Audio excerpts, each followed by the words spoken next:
So, David, what is that white thing to your left? It's lost all authenticity to it. Everyone's got to fake it now.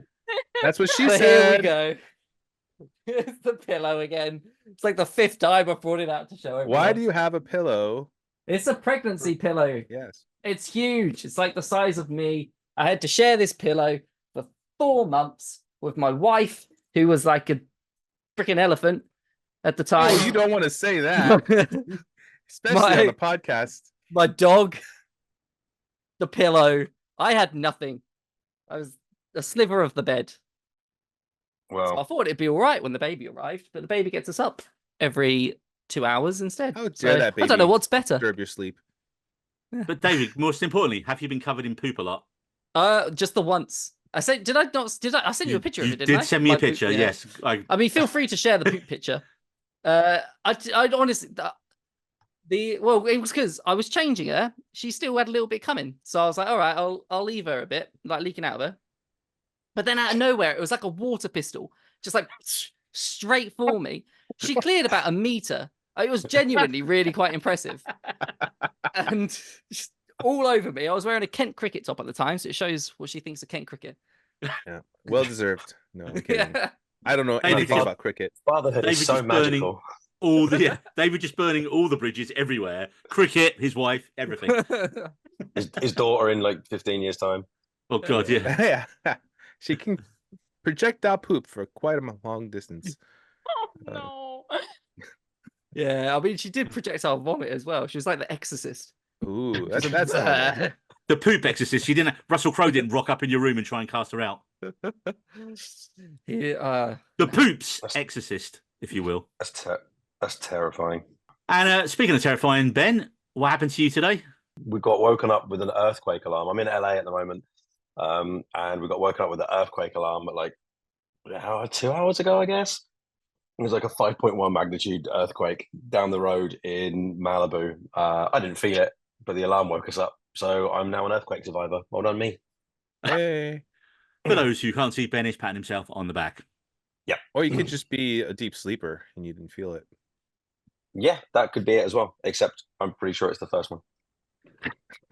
I mean, I've had an earthquake earlier this week as well. It was the first time ever an earthquake was felt in Portugal since the 60s. And I realized there are 2 types of people, because I woke up to 5 a.m. and my entire room was shaking and I was absolutely panicking.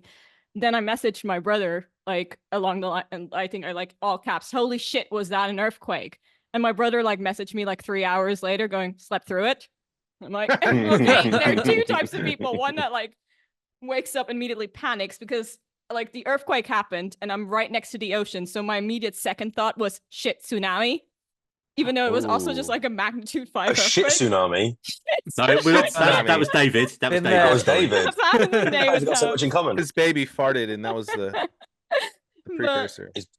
His baby farted in Folkestone and there was a shit tsunami in Portugal. That's what happened. Well, I've got a brief earthquake story as well. Back in the ship days, we were in Hawaii and there was one of these big earthquakes out in the South Pacific. And they was like, oh, actually, when we were on a boat snorkeling, on a little snorkeling tour for that day, and it was like, oh, it's actually Especially safer in the water. I know, You know, right? we get out of the... But they were like, it's safer to stay in the sea on the boat than it is to go inland if there is a tsunami, because it'll just come from underneath us. So you'll kind of be like, oh, there it is in front of us. So we had to stay out. We had to stay outside for like another 4 hours, and of course, no one was like drinking. Everyone was just like, we're gonna see. Could we see a tsunami? Could we see? But no, we didn't, and it was a bit of a, like you say, it's a bit of a letdown. Well, obviously not a letdown for the people of Hawaii. You know, you don't want a tsunami, but What the fuck was this intro?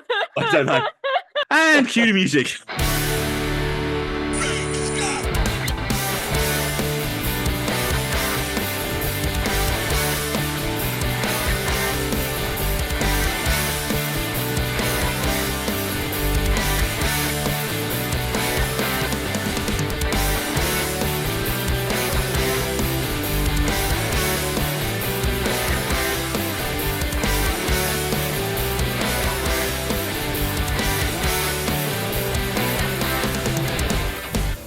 Hi, and welcome to the Weenie Rose podcast, where this week I'm joined by Marie, all the way from sunny Hello. Jose from warm and sunny Florida, Greetings. Ben is back from wrangling rock stars. Welcome back, mate. And where in the world are you? Well, you said in the intro. Yeah, I'm in LA, actually, just in Hollywood. As you are. And from Hollywood to David. David, you're alive! From Hollywood to David. Hello! David's in David, apparently. David has emerged not sleep That's deprived weird. and not covered in as much poop as we thought. I am definitely sleep deprived, but I'm not covered in poop at the moment. Excellent. Like, how dare you claim that he's rested? You don't know where I've been through. Can we just brief round of applause? David, you helped make a person. Golf clap. I did. I mean, Congratulations! my wife made the person, over 9 months. Mine was a 2-minute afternoon. There. Got it in for you, Jose. Wait, that needs context. That last comment. Yeah, got it in for you, Jose. I feel like it doesn't. I feel like it doesn't. It really doesn't. 2 minutes was being very generous to myself. Gracious. Yeah. And in today's episode, because this is the first time we've assembled the full 5 of us, the whole We Need a Roads team for the first time ever, then we're going to be doing a general what we've been watching and general catch-up episode. And then towards the end of the podcast, we're going to dive into our Beetlejuice 2 spoiler section. So first up, Ben, Hold on. I can't believe there wasn't some sort of Avengers quote in there. I mean, you're really blowing it right now, Neil. What did you want to call all of our fans? Roadies. Yeah, so you didn't even do a roadies assemble. You're fired. Get out. I almost wanted a Captain Planet kind of intro. With our that powers would've been a deep combined. dive. The Don Cheadle Captain Planet. Calling me. Anyway. Oh my god. That's an insane one. Right. Yeah. Anyway, now that I've completely ruined Neil's flow. This is going to be a little bit more of a easy come, easy go podcast. There's some basic notes, but it is not as scripted as normal. So fair warning out there for everyone. So Ben, you've been gone. You've been gone the longest. You've had months in between your rockstar wrangling to, I assume, chill out in lavish hotel rooms, consuming TV and movies in 4-poster beds with room service. That look says it's probably not the real story. And is it more likely you're watching films on your phone with tiny headphones in on a tiny tour bus filled with the sweat and smell of many middle-aged men? The glorious rock and roll lifestyle. Correct? Yeah, correct. Yeah, it's what I do. You don't get a lot of time to see to properly dive into stuff. So we get hotel rooms, but you don't spend a lot of time in them. And the tour buses are difficult. There's 2 TVs on the tour buses we have over in the States. One in the front lounge, one in the back lounge. And it's first come, first serve. And I'm always busy, so I never get to the TV first. The only time that I got to watch something that I put on this tour, and I'm not complaining, was I put Scott Pilgrim on one night because it was and the night needed it. And I think I lobbied everyone successfully to watch Shaun of the Dead. So Nice. So I had a couple of good ones in there, but I as for new stuff, since I got back last week, I've watched a bunch of new stuff, or at least been trying to, and catching up on series that are dropping new seasons. Mm-hmm. So I just caught up with The Old Man. Jeff which Bridges. Yep, that's it. And John Lithgow. Unbelievable series, and they're about to drop season 2, I believe, imminently. Oh wow. So I've been catching up with that. That is that is a very, very good series. I don't really want to delve into it too much because I know we've got a lot of other stuff to get into, but No.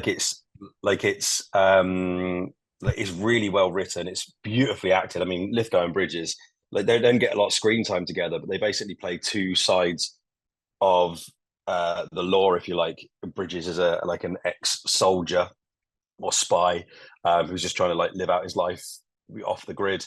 Lithgow has been sent to sort of take him down, bring him in. It doesn't really go to plan, but there's so many there's some great little twists in there because it doesn't seem like a show that would have twists, Mm-hmm. but all of a sudden they throw a few at you and then you start expecting them, so it stops throwing them at you. I thought it was really, really well put together.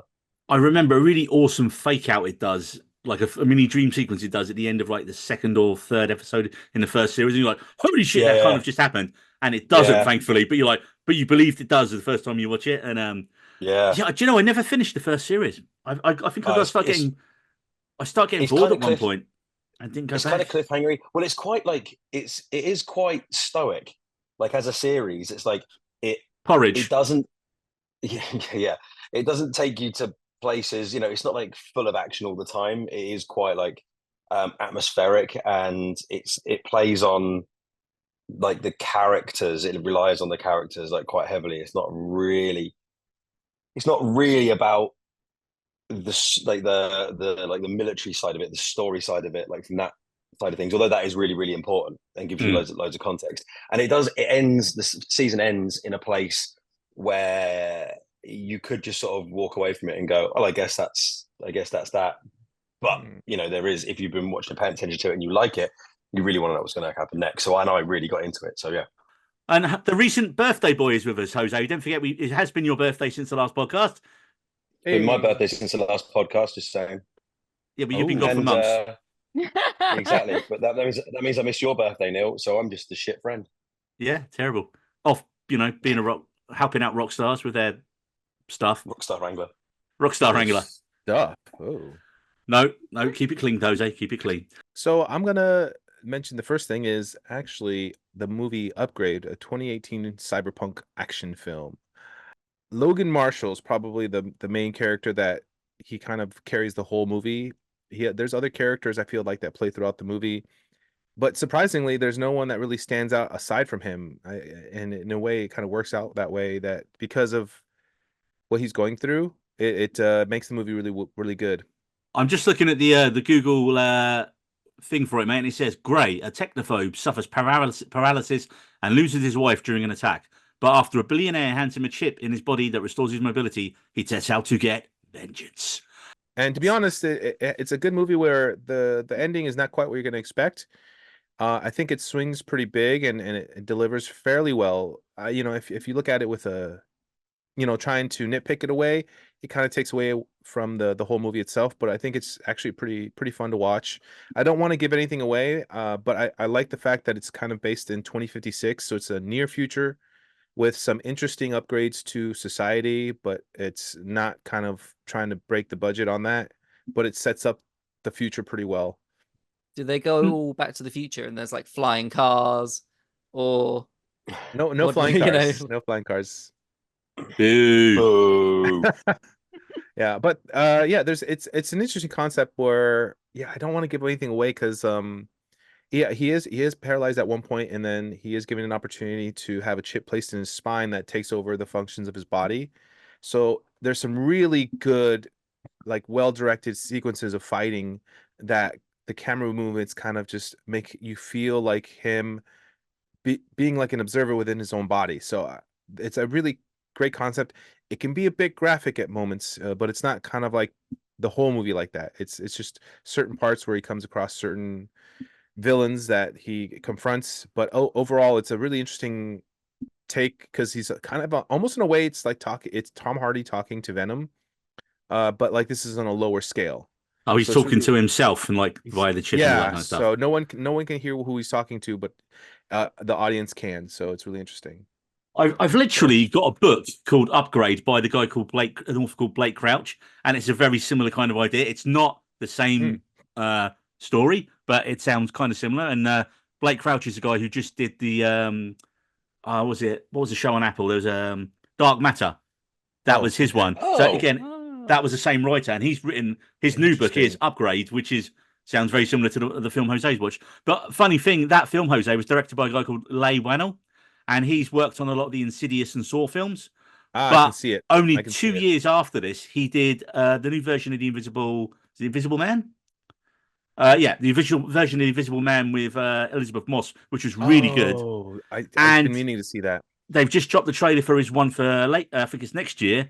He's doing the new version of the Wolfman as well, which looks awesome. Wow.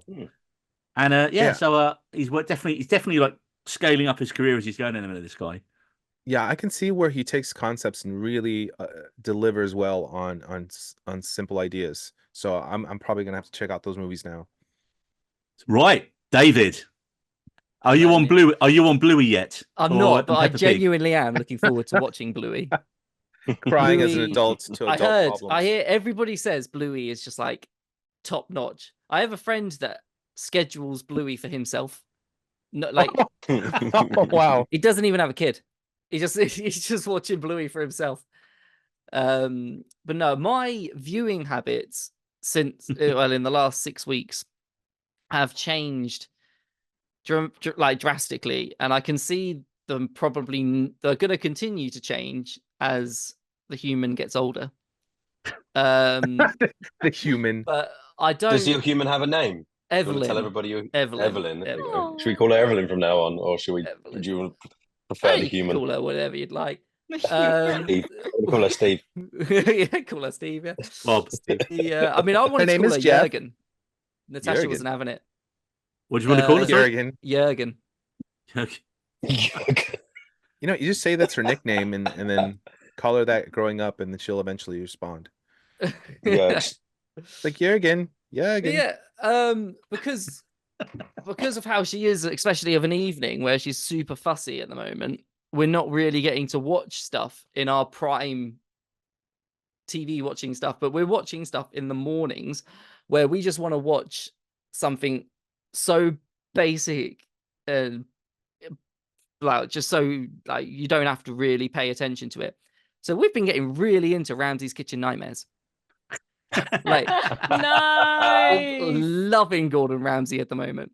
The UK one, there's a new season of the US Kitchen Nightmares as well for the first time in like 5 years. That's always brilliant. But you know what? That's very American. We've been going through all the old Ramsay's Kitchen Nightmares, the UK Did you say ones. that like very American? It is very American. Very is it? American. And by saying very American, it's like more scripted in a way. Like, I mean, Oh. it's obvious the whole show's scripted, but it seems more so scripted, the American version, than the UK version. Is that something that happens a lot with your reality shows? Oh, that yeah. American Oh, yeah. versions seem more 100%, scripted than... man. When it goes to America, it's Americanized. Oh, wow. Yeah. That's cool. I've you never not even noticed thought about that? that.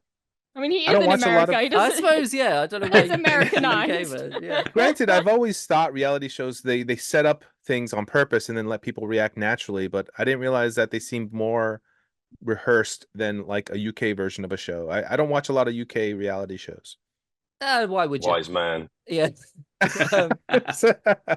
But the my favorite thing to do at the moment is after the episode aired, because these are from like 2008, 9, is to find out what happened to the restaurant and what happened to the people. Like, what's happened to them now? So, I mean, most of them, you know, the restaurants closed down like a year afterwards or whatever. But some of them, Selling crack on some the of them are streets. honestly brilliant. Right? These are my top 3 at the moment. Number 3, the guy went to prison for not for benefit fraud. For tax evasion. Eggs Benedict fraud. HMRC. Ex-Benedict.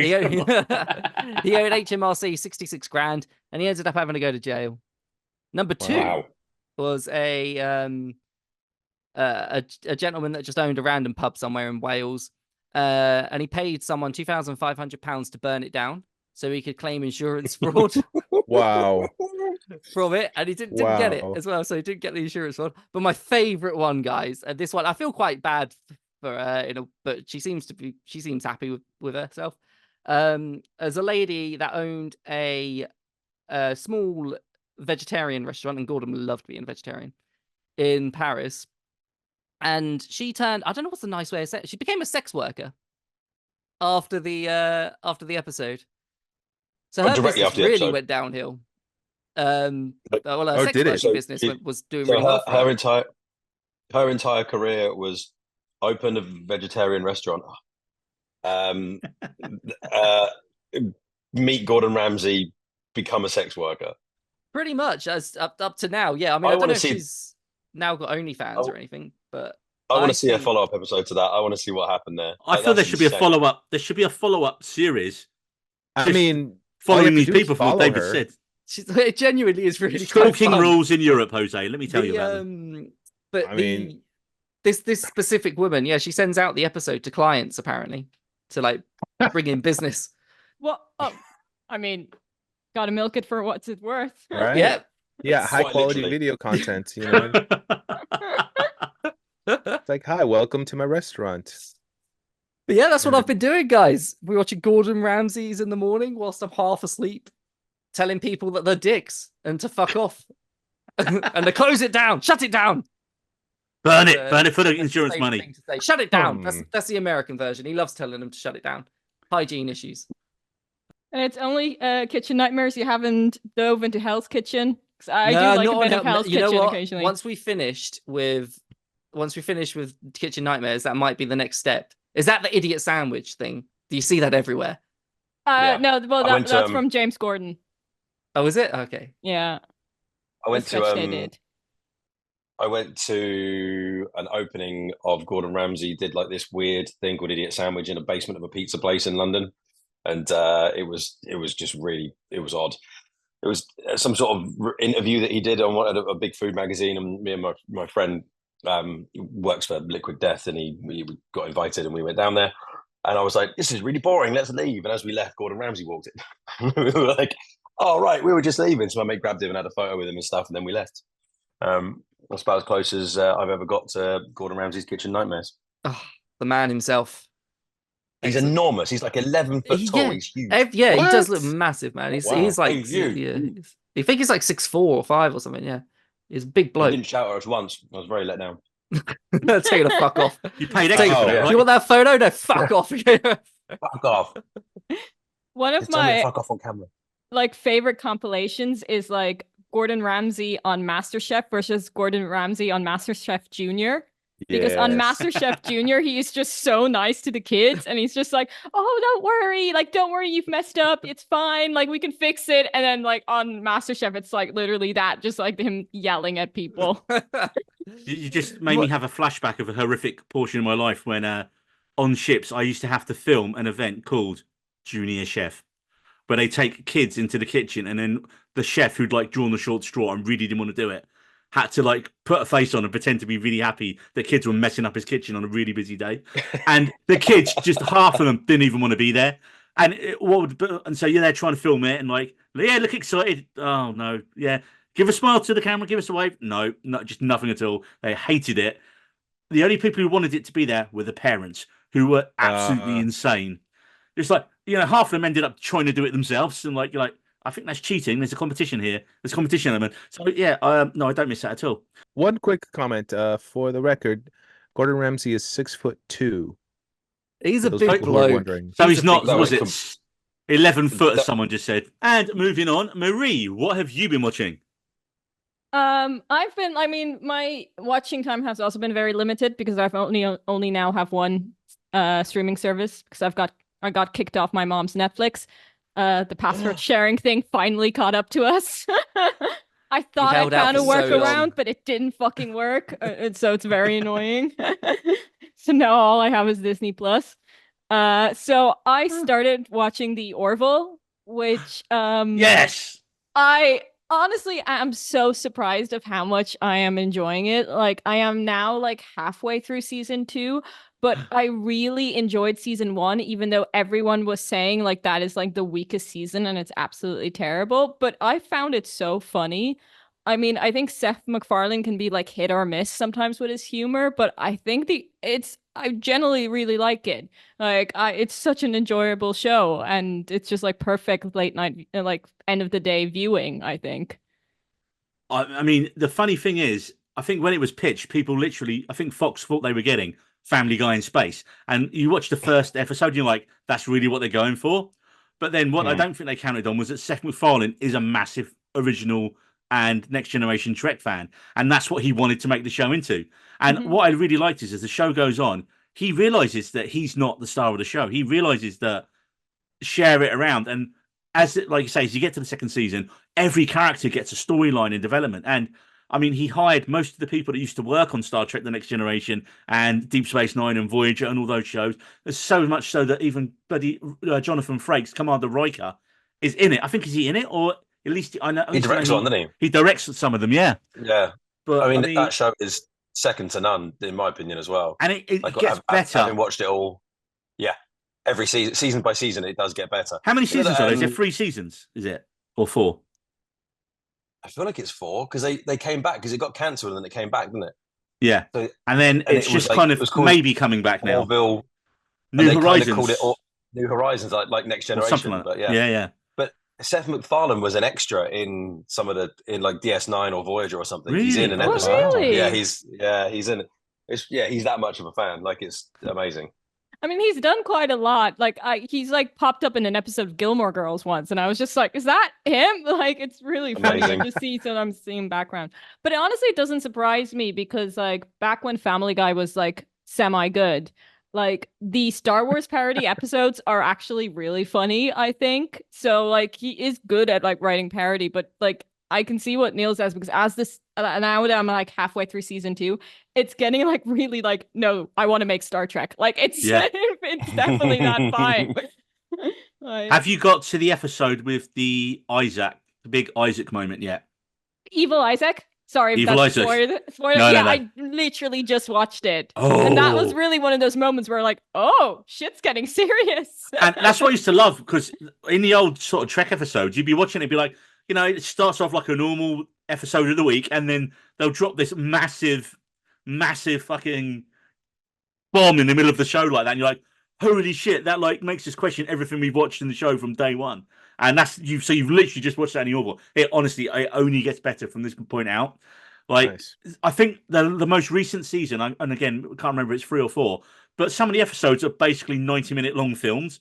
There's less episodes, but they just went, wow. we're going to do a whole episode about this storyline and this storyline. I mean, and again, it does what's the best sort of Star Trek does. It tackles all modern social issues through the prism of sci-fi and just does it so well.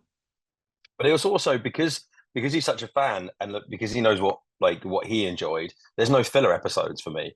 There's no episode where you like in Star Trek, you'd get the one where, oh, we're going to send an away party down to this thing, and someone gets stuck, and it's a bottle episode, and you're like, fuck that's rubbish. But like, he doesn't, like, he kind of takes the piss out of those by making them really good.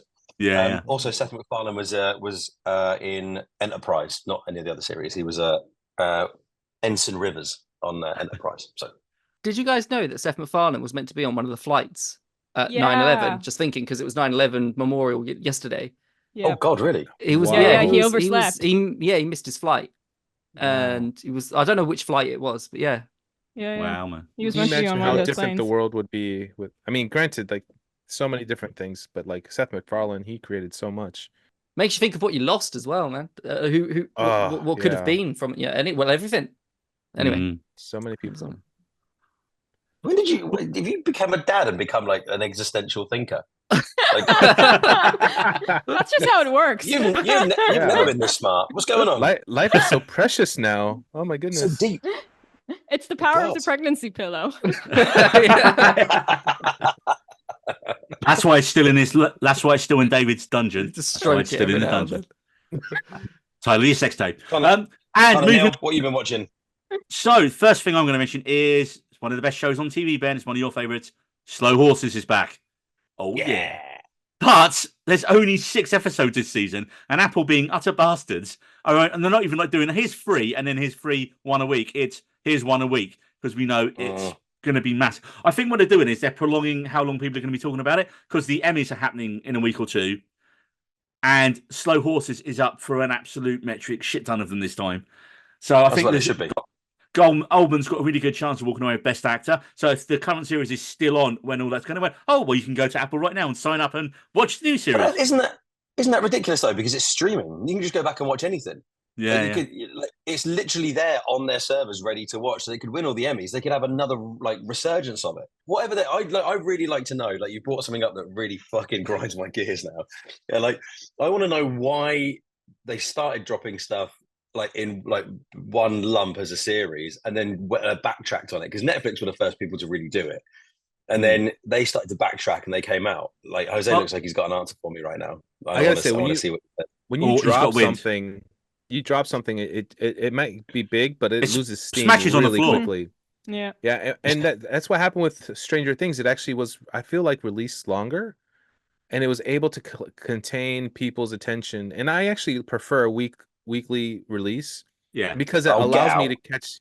No, seriously. I mean, it depends on the show, but yeah. Yes. For me, it means that I can catch up with other people and I can talk about a show that maybe I was one episode behind, but then I can catch up and be like, oh, look, we both watched this episode. Now we can talk about it together now. And then it kind of creates a small little excitement, and allows other people to be like, oh, there's still a couple more episodes, and I'll catch up to you guys, and then we'll talk about it collectively. But my counterpoint to all that is, I Fuck think you miss that walk cooler moment where you're going to work or you're going to the office the next day, and when a show's on the one time once a week at the same time, even with streaming now, even like where they put the shows on, so like it'll drop like when Star Wars or dropped on a Thursday, and we go, oh, got to watch it today because it's a Wednesday. Oh, when Star Wars dropped on a Wednesday, and we go, oh, we're going to watch Star Wars today before some fucker ruins it when I get in.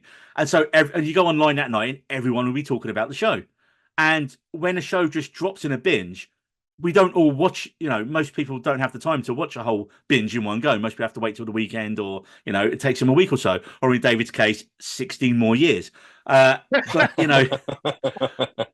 I feel it was also, the binge was kind of a thing to do with COVID and the advent of streaming. People didn't have anything else to do. So look, here's all the content we have. This will hopefully stop you from going crazy. I do disagree with that because it helped in COVID for sure. Yeah. And I think it changed people's opinions. But like Netflix started dropping seasons like en masse before COVID was a thing. Oh yeah. So because they were the first to do it. Mm-hmm. Yeah. I remember talking about this in a uni class I did in like 2013, 2012. So yeah. So it's been around, the whole binging thing. What did they say in the class? Yeah. Well, no, because that was literally the turn of time. Yeah. Anyway, back to Slow Horses. Good God. So, as always, Gary Oldman and the rest of the team are fucking superb. And I'm not going to give away any spoilers for this, but the first episode's absolutely amazing, as you're going to expect it to be. There are new additions to the team. Slough House, you've got Joanna Scanlon and Tom Brooke, two really good British actors have dropped into it. Kirsten Scott Thomas's Tavernier, she's got a new boss, and guess who it is, Ben? It's only fucking Boltar from Battlestar Galactica in Slow Horses. What? That's James amazing. Callis playing a slimy. He basically looks a bit like a shit politician at the minute. He doesn't. I just love the few scenes you see him in the first episode. He's so far out of his depth and just like, oh yeah, so Diana, what do we do? And he's just like, yeah, you're a massive douche already. That's so amazing. I love him. I love his character already. You could have just said a politician as well. Yeah, I could have said a politician. I mean, he's basically that's what he was in Battlestar Galactica. You got Ruth Bradley's Emma Flight. She's the new head of MI5's Dogs. And we have the yet to be seen villain of the season, at least we think it is, which is Agent Smith himself. Hugo Weaving is coming into it. Oh, yes. So, but we only get 5 episodes at most of him, man. So, but yeah, episode 1 was an absolute banger, as the kids say. And like I say, Apple are clearly promoting the show a bit more now, with hoping for their massive Emmy success to come by the time this episode comes out or has come out. But the good news is, there is good news. Even though there's only 6 episodes, they have already finished filming season 5 of the show. What? And there are more books. Like, they tend to film 2 seasons back to back in one block. And then the guy who's writing the books tends to churn out a book a year as well at the minute. So he's produced 3 or 4 more books since they started doing the show. So he said it's great because now, obviously, he's got those actors in mind as he's writing the book. So it just makes it better overall, man. It's the opposite of Game of Thrones. Yeah, it's when it's like a creator and a showrunner and a writer all work really well to produce something fucking awesome. And we are David like fuck right now. Yeah, David's biting his nails, he's pulling his hair out. Fuck you, David and Dan. Introduce the author to George Martin and might get a fucking book written.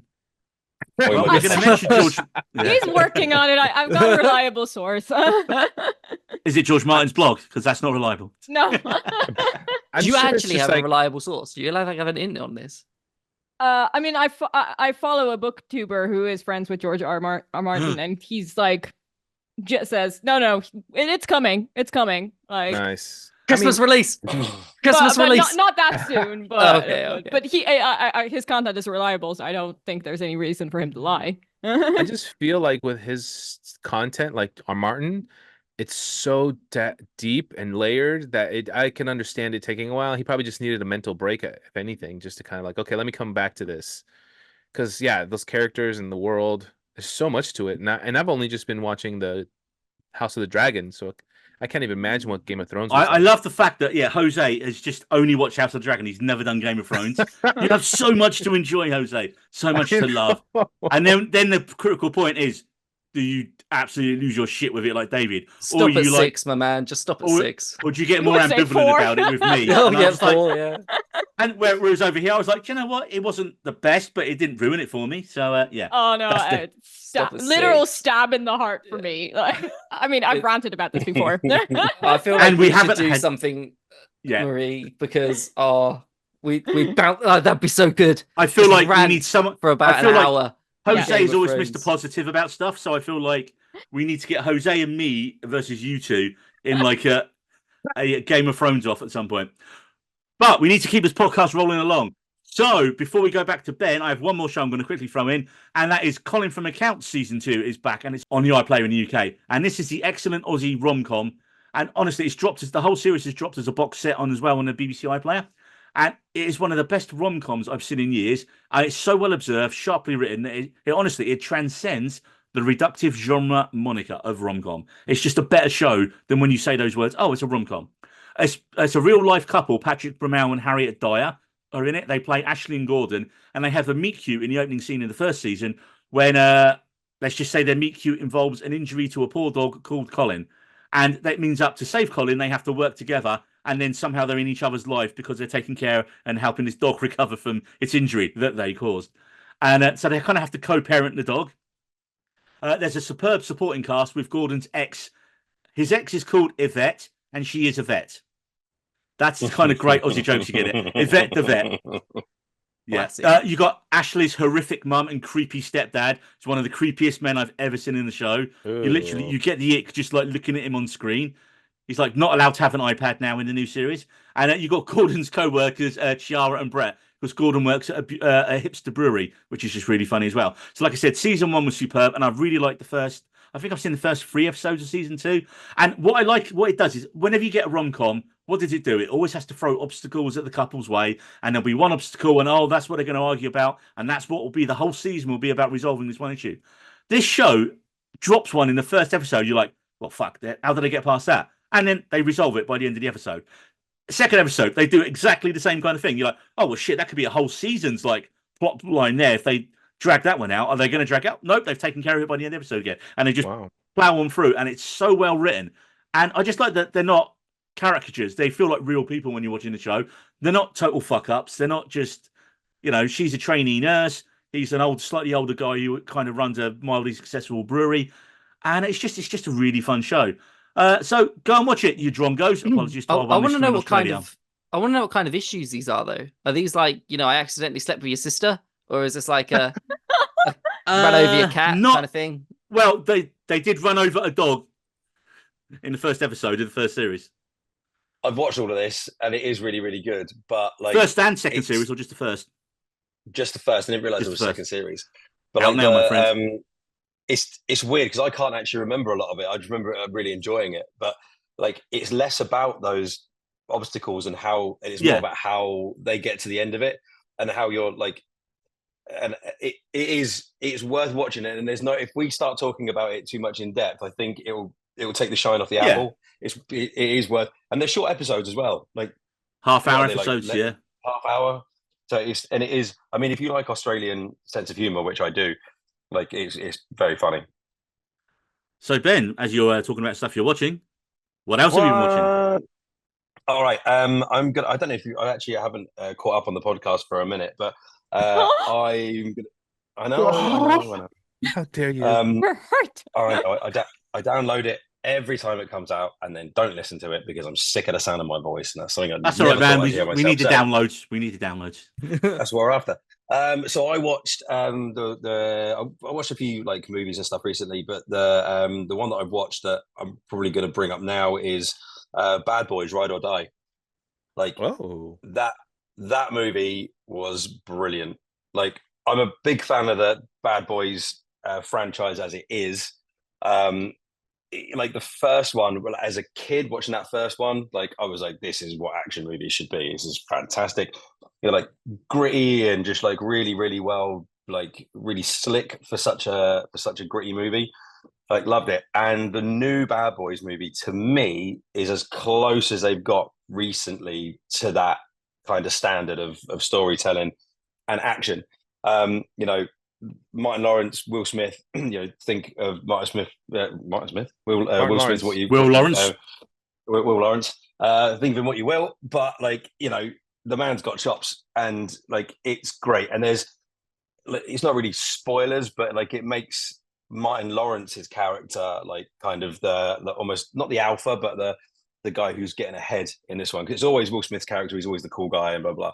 Will Smith's character has a few like wobbles in this one, and it's Martin Lawrence's character that that kind of like picks everything up, and it's really well done. They sort of took the story from the last one where Will Smith has a kid that he doesn't know about, and they don't ignore it, they carry on with it. Oh yeah. Like some of the set pieces in it are just phenomenal. I mean, there's not many tropes left for like buddy cop movies when it comes to like Bad Boys. So the one they've gone with this time is that, you know, the bad boys, Smith and Lawrence, are on the run because they're on the wrong side of the law. So it's interesting to see that, which is where Will Smith's son comes back into it.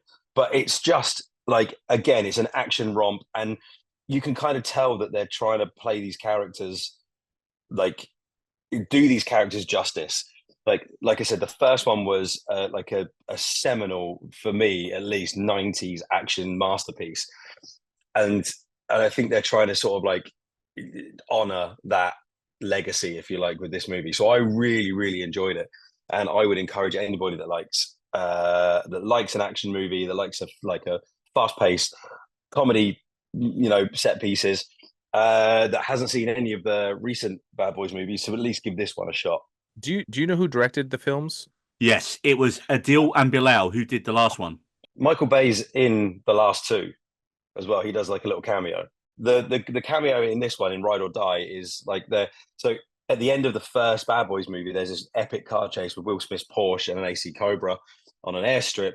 And Michael Bay in this one, I don't know if anybody's, like, people have obviously noticed it, but Michael Bay is in that Porsche when he turns up in this cameo. So it's like, there's a real nod to that, like that first movie. Nice. No, I think a lot of people have talked about when they did Bad Boys for Life and before Bad Boys Ride or Die, that getting the new directors in, Adil and Bilal, who are like two Belgian brothers, and they said that last Bad Boys film, they said this one was better than the last one, but that the stars of it were really the directors. It was like almost like, here's a franchise, cut your chops on action, show us what you can do, and then was like, yeah, these guys are going to be fucking awesome. Give them their own franchise now, is basically what they've kind of said. Especially if you've got Michael Bay producing you, he's clearly gone, yeah, these guys are going to be the shit soon. Let's give them something, prove what you can do on that, and yeah, man, I can't wait to see what they do next. Yeah, I haven't seen these movies, honestly, but I've wanted to. But I think what the interesting part is, you said that this last one was kind of like up to this par of the first one, and Michael Bay, it's as close as you're going to get. I wouldn't say it's up to that par, because I don't think anything's going to touch that for me personally, because that movie is one of my favorite all-time movies. But like, what I like is that they're aiming at that. They're trying to get there, and but they're doing it in a modern context as well. I like that, because Michael Bay, whether you like him or not, in terms of like the movies he's made, specifically the Transformers, you know, aside, I've seen some videos talking about his directing, and he's just really good. You know, storytelling aside, the way he visualizes things is just amazing. And for this movie to kind of say, hey, it feels almost as good as the original, I think that's a huge compliment to these directors as well. So I feel like Michael Bay needs another producer above him to say, no, Michael Bay, put in some editing. I feel like Michael Bay misses the competition with John Woo. I feel like whenever John Woo put out a movie, Michael Bay would go, oh yeah, I could do that better. And then John Woo would come out and go like, nah, look, check this one out. Because like, every time there was like and who's a Bruckheimer as well. Yeah. I mean, if you think about John Woo, Con Air, The Rock, Mission Impossible 2. I mean, like, you know, like that Face Off. That spate of movies there is like, it's like competition with each other. They're all just like, oh yeah, you can jump a Ferrari down the streets of San Francisco and break into Alcatraz. Well, check out what I can do on an airstrip with a Porsche and an AC Cobra. Like, I feel like it was really healthy competition, and it made for better movies. And I think that since like John Woo hasn't really done that much recently, and everybody's gonna like kind of got and settled, they're all a bit like, yeah, well, I could just do my movies as I like. And now there's some fresh blood coming through that loves those movies and is trying to pay homage to them. I think that's really important. John Woo has got a new film coming out on Peacock of all places soon. Wow. Yeah, I've seen the trailer for it. Yeah. The Killer, with Omar Sy, Sam Worthington, and Natalie Emmanuel. Looks like she's the lead in it. So hey, Game of Thrones link. There you go. And Eric Cantona. Oh dear. Okay. Well, perhaps it'll be good still. I feel like I've seen the trailer for that, but maybe not. It came out August 23, so it's clearly not made much of a buzz because we've not heard of it, and it's Oh. been out for like a Yeah. couple of weeks already. So, moving on from that, Jose, what else have you been watching? So originally I was going to speak about one particular movie, but since you mentioned Bad Boys and it being from the past, I wanted to make a quick talk about a movie that I wasn't planning to talk about, but now I have to, and that movie is oh, damn it. Oh, the suspense. Wow, I can't was handle it, like- Jose. I'm Jose can ad-libbing, handle it. so it's the Eddie Murphy movie. I'm going Beverly to Hills talk Cop. about Beverly Hills Cop, the new one. Didn't And I'm we only going to already talk about it? Well, I just watched it though, so that's what, and I'm only going to be very, very brief Oh, about okay. it. I liked it. It was honestly better than I was expecting it to be because some of these sequels are just but sometimes they can be really good. Although I feel like the characters who they are, they did a good job about aging them, but like some of them, I just like they still just didn't feel right. So like I think it's worth a watch if you have some time, but overall, it's just an average sequel. What's it called? That new, not Axel F. legendary. Axel Oh, F. Legacy. It's a decent legacy sequel. It's worth watching if you have time, but I wouldn't go out of my way to recommend it. So it's like a What do we say? What's our usual? Axel, it's fine. Fine. It's Axel fine. F. Fine The out F of stands 5. for fine. Yeah. Excellent. Fine Yes. out of 5. But the main movie I was going to talk about is Asteroid City. It's from 2023. Oh. Wes Anderson. Yeah. Yes. So many good things about this movie and its cast. One thing I have to say though in the beginning, you really have to be in a particular mood to watch Wes Anderson movies. Yeah, you need to know. You just can't casually turn it on and be like, "Oh yeah, this is amazing." I think by this point, mate, if you know it's a Wes Anderson film you're watching, you know you're getting the Wes Anderson film that he makes every time. But if you like the one film Wes Anderson makes every time, then you like most of his stuff.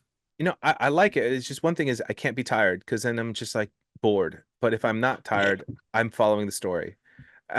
I know that's harsh to say. That's But I'm a random. huge Wes Anderson fan, so I'm like, although I haven't seen Asteroid City yet. So It's- good.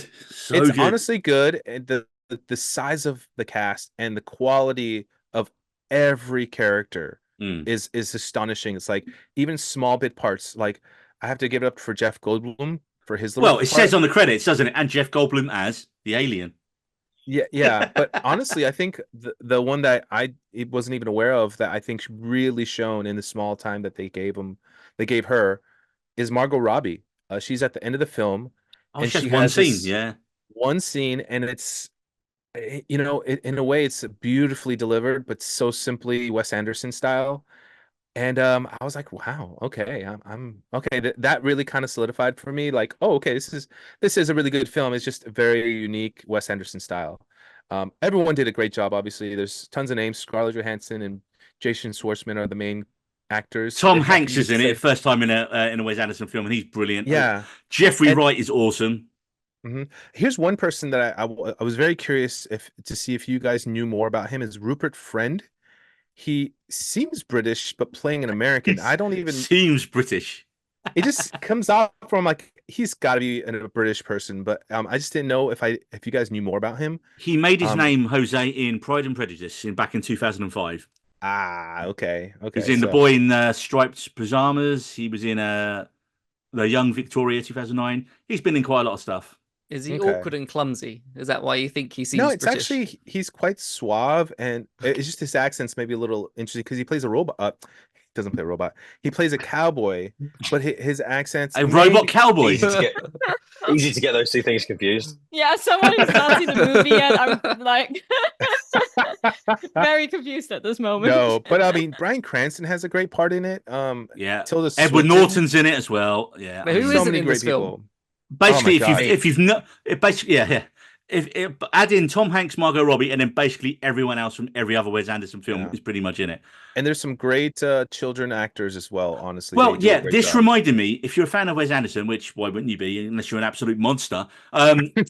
Moonrise Kingdom was one of his best films, where he's got some young kids who you haven't seen in it. This reminds me of that in a little way, because you've got quite a focus on some of the younger actors in it. And again, they're hilarious. They are. Yeah, I can't wait for the Criterion version of this to come out. On my shelf, I've got the Criterion of Royal Tenenbaums and Life Aquatic already, man. So, yeah, gives me more Wes Anderson. Is that like the Taylor Swift version? Yes, exactly. Oh, Yeah. Okay, good. Just checking. Way to stay on message. David, what else have you been watching at first thing in the morning, sleep deprived, covered in poop? This this is actually something that we've been managing to squeeze in like the half an hour or hour. By the way, Evelyn's feeding in the next room. Can you guys hear her crying? no, No? She's No. not feeding, sorry, she's having a nappy changed. Okay, cool. That's handy. very different things there. That is, yeah. I mean, she only does two things. It's one or the other.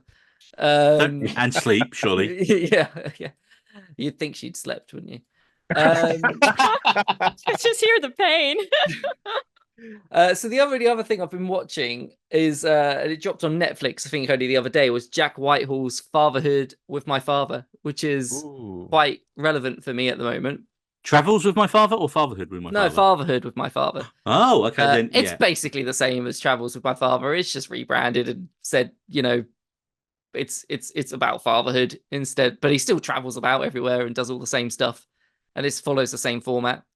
So if you like Jack Whitehall and you're a new dad, or just generally a fan of his, then anyway, it's quite funny. I really enjoy it. Like the first episode is 4 weeks before, or roughly 6 weeks before his baby's born, and he goes to like a perinatal massage thing with his dad. And like, do you guys know what perinatal massage is? I'm sure. Well, you say it's massaging your perinatal. Like, it's pretty self-explanatory. And it's just That progression hilarious. is great. I'm I not was gonna like, explain. It's just really funny, him and his dad doing this to a fake doll thing. Yeah, the second episode, the baby's like 4 weeks old or 5 weeks old at this point, and he's just living my life at the moment, except he's living it better because he's obviously rich and famous. He's just got all of the gadgets, and it's all like everything's just, he just doesn't have a fucking clue what he's doing, and nobody does. So he's just basically me, and I'm just finding it brilliant. I've only watched those 2 episodes at the moment, but I'm finding it so funny and relevant to myself. How can you not be in awe of the Netflix algorithm at this point when it literally recommends you a show that is literally your life at the moment? They're listening. Yeah, they're watching me. They know. They somehow know she's being born and that she exists. And then they're trying to sell you all the things you go, oh, I might need that because you see it in the show. Yeah, I mean, there was this weird rocket that looked like a sex toy that he mentions at one point. That genuinely seems really handy because it'll like rock her to sleep. It's like this rocket that vibrates, and it does look like a sex toy. Stop saying sex toy. None of this is good context for your kid. Like, just either explain it better or cut this entire part out. I'm really No, enjoying your David. God. I don't know as a how dad. else to explain it. It's a rocket that vibrates and rocks them to sleep. Like it adds movement to that's So How you're saying, big you're is this saying rocket? You're saying rocket, and I'm thinking like space rocket. Do you yeah, no, mean, it's like, a space a rocket. rocker? That's it. It's Oh, a there space, we it's a go. space rocket shaped thing that Is it yeah, a crib like a spaceship. No, made it weird Rocket. again. Inside of? Made it weird. Yeah, maybe Uh, weird. Inside the Yeah. rocket ship? And it plays Evelyn's favorite song at the moment, which is Break Stuff by Limp Bizkit. loves I that didn't hear- song. I didn't hear any of what David just did. It just sounded like he was moving his face towards the mic. He was having a stroke. It's just like this. I was It's singing. just I funny, was guys. singing That's a all I favorite heard. song. What was the I song didn't again, David? Hang on.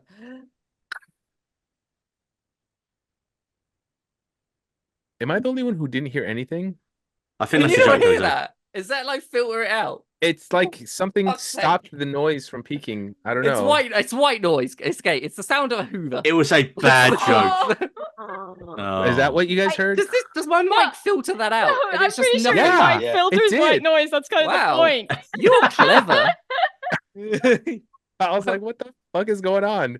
It's a clever Okay, room. I think we can move on from sex toy rocket baby toys to No, I need to find out what this thing is. I'm looking it Wait, up are right you now. Googling it right now? please Yeah, don't. I am. It's Marie, doing my- it's while doing my that's been fucking head in. googled, what else have you been watching? I mean, I don't think I could top that, but You don't need to. You just need to make it normal. Just need to make it normal. Make it normal.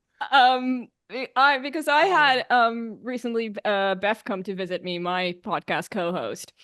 And unfortunately, she came with COVID as well. So it meant we had pretty limited things for us to do together. So it was a lot of just nights in front of the television. It was, always a bit awkward when someone comes to visit and you're like, okay, so what are we going to watch? So I introduced her to the first season of Only Murders in the Building, which is like still one of my favorite shows. Season 5 has just started, but I haven't watched it yet because they're releasing. Yeah, they're releasing it on a weekly basis. Like, so referring back to our earlier conversation. So I think only 2 episodes are out right now. But because she's never seen it, obviously we started with season 1, and I think season 1 is the strongest. But it was kind of like podcastception, 2 podcasters watching Only Murders in the Building, and it was rather funny. I think one thing that I find hilarious as like a podcaster myself watching that show is like, because they're always like recording, but they're recording on different devices. So at one point there's like a boom mic, one point there's a recording on a phone, one point it's like another type of microphone. And as someone who edits the podcast, I just know like the audio of that is just going to be disastrous. There's no way. Yeah. There's no way. It doesn't make sense, but it's still such a good show. I'm up to date on Only Murderers because I think it's fucking wonderful. Like Steve Martin is one of my all-time favorites. Brilliant. But that whole thing where he's talking into different devices, I feel like the end of every season or the beginning of every season, you get Steve Martin doing the wrap up for the podcast. And he's in his like little home studio. And he's on the actual like mic, and it's got all the like the pop shield and everything, and it looks really pro. I thought that they were taking notes on those things, and then they write the podcast, and then what you see is like Steve Martin just like narrates the whole thing. That's the only way that my mind could let that go, because I had the same thought. I was just like, well, that's not going to sound very good. What's he doing? There's like background noise. What are you doing? This is horrible. And then I was just like, oh no, hang on, maybe this is just him taking notes, and then they write the podcast, and then Steve Martin narrates the whole thing, and then they release it. If that gives you some sense of that like, makes it so much better in some way, it feels so much better when you're watching it to be like, oh, that's what's happening there. That's amazing. I love it. Can you actually listen to this podcast like as a separate thing? I mean, that'd be amazing, but I don't think so. They should really get on it and make it, shouldn't they? Yeah. Also, is that the thing you were talking about, David? Yeah. The rocket. That's it. Right. So it's a little rocket that's like head sized that you attach to the crib that shakes your baby to sleep. It's not a weird like shakes your baby to sleep. Shakes around your baby like a weird fucking like sex pest. You made it weird, David. You made it weird. It shakes the baby. It's the joke Jack Whitehall makes in the show. Okay. Oh wait, so you butchered someone else's joke, and stole it. Anyone else that's watched it would have got that. Okay. Okay. Back to Only Murders in the Building. Actually, I love the show for what its set design is. It's so fun, cool. Clean designs. And I think they just lose that a little bit on the later seasons. Like rewatching season 1, like the styling is at its peak. And like I do think that gets lost a little bit in later seasons, but also like the setting of the building, the Arcadia, is just so cool, and how that building is designed. I really like the show, and even the later seasons, and I'm very excited for season 5. Even though like how many times someone can get murdered in one building is but it's also because it's self-aware in a way, the show. It's because it's like satirizing the murder mystery genre in general. But I also love the dynamic of the 3. Like it's such great casting. And I really enjoy Selena Gomez. Yeah. Sorry, I Bob. No, I was just gonna say, watching it with Beth, who was watching it for the first time, like her trying to guess like what was gonna happen was just like so funny. When she's like, "Is that the killer? No, this one's definitely the killer," and it's just like not saying anything. I'm gonna have to go back to it because I checked out in about episode 3 or 4 of season 2 and just haven't gone back. So and then I saw like Paul Rudd's in it, and now Meryl Streep's in it. Season 3, think, right? It's like that one. 3 was tough for me because as much as I love Meryl Streep, I don't know, it just kind of dragged on halfway through for me. But yeah, although I have to admit, when you can make Paul Rudd a jerk, that's always fun. People have been trying for decades. They've also got it's also got the guy that played the Penguin in Gotham is one of the characters. He's Oh, yeah. fucking excellent in it. And this new season, like, it's not necessarily a spoiler because they talk about it, like, and I'm not going to ruin anything for anybody. But some of the premise is that they're making a movie about the podcast, Yeah, yeah. and the three people they get in to play each podcast member is fucking genius. I've just watched episode 3, and they've done the whole episode is these 3 actors have to shadow the podcast people, and it's an acting masterclass. It is I know who they are. inspired. We won't spoil it Yeah, here. yeah, but no, because some- I haven't even seen the trailer for the new season. No. So I was like, I'm Oh, gonna yeah. watch it anyway. Go into it blind. It's- Go into it blind. We got someone in the It's office so who's a good. big fan. I think did some work on the show, Oh, and wow. yeah, we was chatting to them. He goes, "Oh well, yeah," because we was literally chatting about the show, and I was like, "Oh, it's exactly what you said to you guys. Checked out season 2, haven't gone back." He's like, "No, you really should watch the new one." He said, "Because like the premise is the premise of this season is they're going to make a film about the podcast, and like you just said, Ben, the actors they cast, and when they told me who they were, I was like, that's probably going to get me to go back and watch the show because I need to get to that Just point." watch this season. Just watch this season. Really? Because you can watch each one independently. Like, Okay. like each one is its own little little bubble. So you don't have to have watched. They don't link up. Like you get enough background on anybody that's been in the show before. It's fine. Okay. All right, Ben. As you're talking, what else have you been watching? Oh, caught me by surprise there because I thought we were only going to do 2 each. But Wait, you don't have to do more. It's up to you, mate. well, I wouldn't mind Go talking ahead. about the Hitman on Netflix. Glenn Powell. Glenn Powell. So it's Netflix is having a bit of a resurgence, and it's really interesting. I was about to ask Marie actually when you were talking about your down to one streaming service. I was like, which streaming service would you pick if you could only have one? And like normally for me, it's Disney, because in the UK you get Stars as well, which is basically Hulu for all you Americans out there, both of you that listen to this podcast. But Netflix at the moment, even though I don't enjoy the way that they treat people as customers, they are putting out some pretty decent content. Like they're like the Beverly Hills Cop movie, like Jose almost shit on, but quite enjoyed. I enjoyed quite a lot.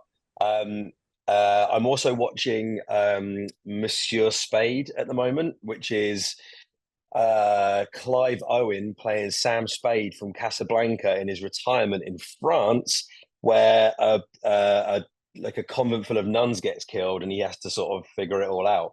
But it's set in the 50s. He's really crotchety. It's a really, really solid show. I'm just on the last episode now, so I don't quite know how it resolves, but that's wonderful. But I watched Hitman with Glenn Powell playing a fake hitman. He's a teacher, he's a nerd, he's like a dorky guy who the police figure out, he's basically like an analyst in his spare time for the police, and something goes wrong and he has to go in and be an undercover guy. Basically what they're doing is trying to catch people, trying to hire hitmen to kill other people. So they're basically trying to catch people for attempted murder. And it turns out that he's really, really good at lying about being a hitman. And obviously one thing leads to another, and he has to actually pretend to be a hitman. I was not a fan of Glenn Powell. For the only thing I'd ever really seen him in was the new Top Gun movie. And he played that character so well, I genuinely didn't like him. And this was the second movie that I'd seen him in. I mean, I think I might have seen this. No, I saw him in Twisters. I saw him in Twisters, and then was just like, Yeah. oh, actually, yeah, he's phenomenal. And then I saw this, and I was like, oh my god, the man's a genius. He's. Wait, you know who the director of this is, don't you? It's Linklater, isn't it? Richard Linklater. Linklater, yeah. So it's Yeah.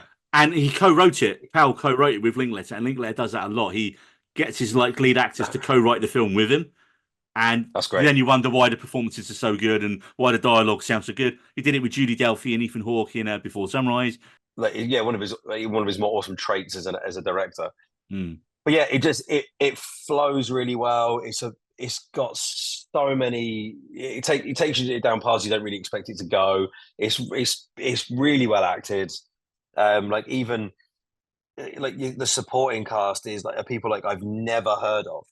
Like it's like I don't really know where they found these guys, but they're all Austin, just Texas, probably. fantastic. Austin, Texas, probably. Well, South by Southwest.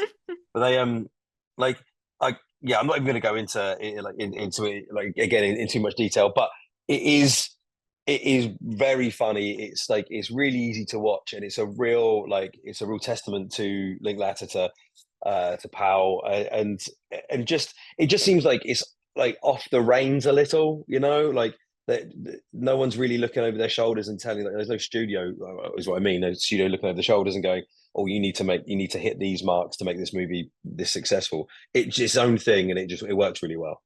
I think as well the actress in it, what's her name, Adria Jonah, she's gonna become massive as well. She's From phenomenal. She was great in this one. We talked about it in an earlier episode. We did talk about it, We but did. Ben wasn't here for that one, so yeah. I was just curious, what did you think of the ending? We probably don't have to spoil it, but I thought that was probably the biggest. I liked it. Biggest. I liked risk. it. Yeah. Yeah. It's a risky ending. It was smart, but is it risky? It's like it. Not really. It's just I don't think. something that. I mean, I think it was. You could see how it got there. I just think that it's something you wouldn't expect, and then it just keeps going, and you're like, I think the problem is okay. I think the problem with it is though, Jose. If you look at the trailer and the setup for the film make you think it's something it's not. Yeah. It's basically a rom-com, really, with a bit more action in it, and it's I think we jokingly said it's basically if you got Jesse and Celine from Before Sunrise and made Jesse a fake hitman, and they were still walking around having their conversations about life and relationships and all that, and just occasionally someone tried to murder someone, you know. And that's what Linklater does. He's so good at dialogue. He's so good at naturalistic dialogue. No, this is a great movie, honestly. Man. Although, fun fact for Ben before we move on, Glenn Powell was actually in another movie that you've definitely seen. You just didn't realize it. Hold on. He was in. Fuck, he's in one of the Batman movies. He's in. That was Jose's fact. Dark Knight Rises. He's the Wall Street guy that Bane comes in and like. Yes. And he did that without Googling, man. He did that without Googling. That's amazing. Yes. You could see the gears turning in his head. I love it too, because you're like, what? That was Glenn Powell? And then you're like, yep, that's Glenn Powell. It's so cool. Love that. Fucking YouTube this scene. Well, next thing I want to talk about is Kaos. Not this podcast, an actual show called Kaos. It's Netflix's new fantasy drama series, Kaos, starring Jeff Goldblum as Zeus. And I have thoughts. But first of all, the premise of the show. The all-powerful yet insecure god Zeus starts to fear the end of his reign once he notices a wrinkle on his forehead, possibly indicating the end of the world. He becomes paranoid and vengeful towards his devotees and the other gods. Meanwhile, on Earth, 3 humans start to discover their connections to this grand prophecy and whether they're going to be involved with this grand conspiracy involving the Greek gods. So I'm going to run through it without giving away any spoilers, really, but to kind of do some pros and cons of the show, because I kind of had a mixed time watching it. So superb, the casting's superb. Like Jeff Goldblum, obviously, is brilliant as Jeff Goldblum. But what's funny is he's not as smooth as he normally is.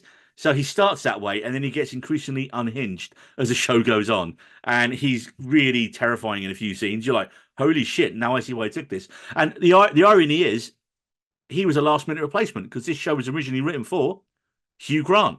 Oh, wow. And watching the show, I can't imagine Hugh Grant in the role at all. Like, all I see is Goldblum's way of doing it. His sister wife, yes, that's not problematic in any way, Hera, is played by Janet McTeer, who you might recognise as the lawyer lady from Ozark. She's awesome in it.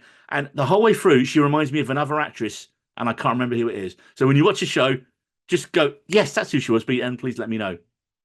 There are so many other gods and characters that honestly I don't have time to list them all here. But helpfully the show puts their name and what they're the god of on screen when they're featured for the first time. You got David Hewlett as Hades, and I love the whole depiction of the underground in it. It's just like black and white, drab, purgatory almost kind of thing they got going on. The underground or the underworld? Yeah, the underworld. Okay. Yeah. Did I say the underground? I was just imagining like New York Underground or something as the. I mean, if you put it in black and white, it wouldn't be far off it, to be fair, mate. But it's a really, like when you've got the god of death in so many media over the years, it's kind of, oh, it's the guy with a scythe, or it's like the Grim Reaper, or it's, it's like it's this it's such a different take on it, and I really liked it. I mean, David Thewlis is brilliant in everything he's in. I just like it. It's not the typical representation you get. One of the stars of the show is a young British Asian actor called Nahib Rizwan, and he plays Dionysus, the god of pleasure. Well, he's half god because he's one of Zeus's many illegitimate children, and he's really funny. And he just wants to like get a better job. He like basically wants to like do something a bit worthwhile. So he's always asking to get a bit more responsibility from his dad, who just doesn't care because he's Zeus, king of the gods. But he's got a really great character arc as the show goes on. You got Orpheus in it. Now, Orpheus, if you know your Greek thing, he's like the musician. He's a singer whose band sounds like Coldplay and purposely shit. So Coldplay.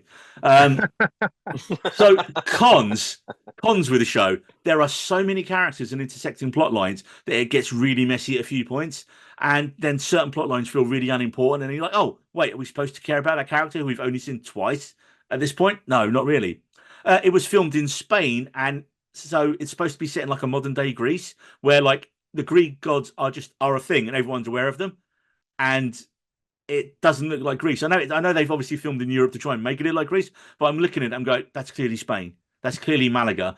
It's definitely not Greece because there'll be a lot more white buildings in it, and a lot. They didn't film in Greece, so I was like, kind of lessened the effect a Why little would bit. they just not film in Greece? Probably cost a fucking fortune, mate. And Spain's big and close enough. Probably American producers were like, oh, it's close enough. It's fine. I was gonna say, as an American, I Down the would road. have no clue. I'd be like, oh, cool, Europe, yay. It's Europe. It's sunny. It's got beaches. We'll film there. Yeah, exactly. Also, the rules of the modern world aren't 100% clear, and there's so much plot. There's really minimal time for world building in it, sadly. And I was like, I wanted to know more. Like, there's some really funny jokes and bits of like production design. Like, you go in like in the supermarket, and it's like a Greek god on like the cereal in there, and all like the bars or like the restaurants are named after puns on Greek god stuff. And I was like, this is really clever. I want more of this. But there's so much plot in the show. It's just like, okay, information dump, information so is dump, this almost like information The dump. Boys, where the superheroes are known as public figures? Yeah, the gods are known, and the gods are vengeful, Jose. They are vengeful. Okay, It's not as gory as The Boys and as disturbing as The Boys. But I did enjoy it. And so, yeah, I would say it kind of tapered off for me around the 4th, 5th episode. There's only 8. And I did find myself a little bored. I was watching it with my dad, and he was like just dozing off. I was like, do you want to finish it? Or, okay, no, we'll watch something else. And I ended up finishing it on one Friday night and just binged the last 3 back to back. But it did end well. Like the last couple of episodes, it really ends in a strong place. But then it annoyed me because they so clearly want a second season the way they ended. I was like, no, it should have been one and done. It should have been one and done. And I was annoyed they didn't wrap up the story. They didn't wrap it up at all, right? And I was just like, oh, come on. It wasn't like, and you know what Netflix like for cancelling fantasy shows. Like, I don't think Jeff Goldblum will be back anyway. So solid, but not unspectacular for me. It's worth a watch if you've got the time and you're really into your Greek mythology. There are some great performances in it, but it was kind of middle of the road, sadly, for me. Now, before we move on, one other show that I have to mention. After that, I just wanted something easy to watch late at night. And I've got into one of the biggest sitcoms of recent years that I'd never watched first time round, because everyone said to me, oh, don't worry about season 1. It's not a great. It gets good around season 3. And I was like, I haven't got time for that shit. I haven't got time to wait for a show to get good till its first season. Yes, I'm talking about Schitts Creek, because it's all on Netflix. And finally, I know. I started watching it, and I was like, this isn't bad at all. And do you know what kind of got me to watch the show? I watched Eugene Levy's travel show on Apple, and that made me want to watch this more than anyone talking about the show when it was like at its peak. I was like, I really like Eugene Levy, and he talks about his relationship with his son in the travel show. I was like, I'm going to watch that because they made it together. And I was like, people said this was bad the first season. I think the first series of Schitts Creek's better than the first series of Parks and Rec. Obviously, there's not as many episodes, but Parks and Rec was pretty much a dumpster fire with a good idea in season 1, and then season 2 it just fucking takes off, and it's one of the greatest sitcoms of all time. But I don't get the hate for Schitts Creek. I think it's really good. And like someone said to me, you see the characters start. I'm a couple of episodes into season 3 now after a couple of weeks, and I can kind of see yes, they're horrible people at the start, but you just start seeing like the people around them and how living there is slowly changing them. And I was like, yeah, I'm really getting to the good stuff now. So, yeah, I'm really enjoying it now, man. I said, this is my late night. This is what I watch before I go to sleep every day now. It's like, and I'm put on 20 minutes of Schitts Creek, and yeah, really like it. I wouldn't say season 1 is bad. I would just say it's low budget. Because Okay, yeah. like I don't Okay. know if you like noticed this, you probably did because you're also like in film and TV.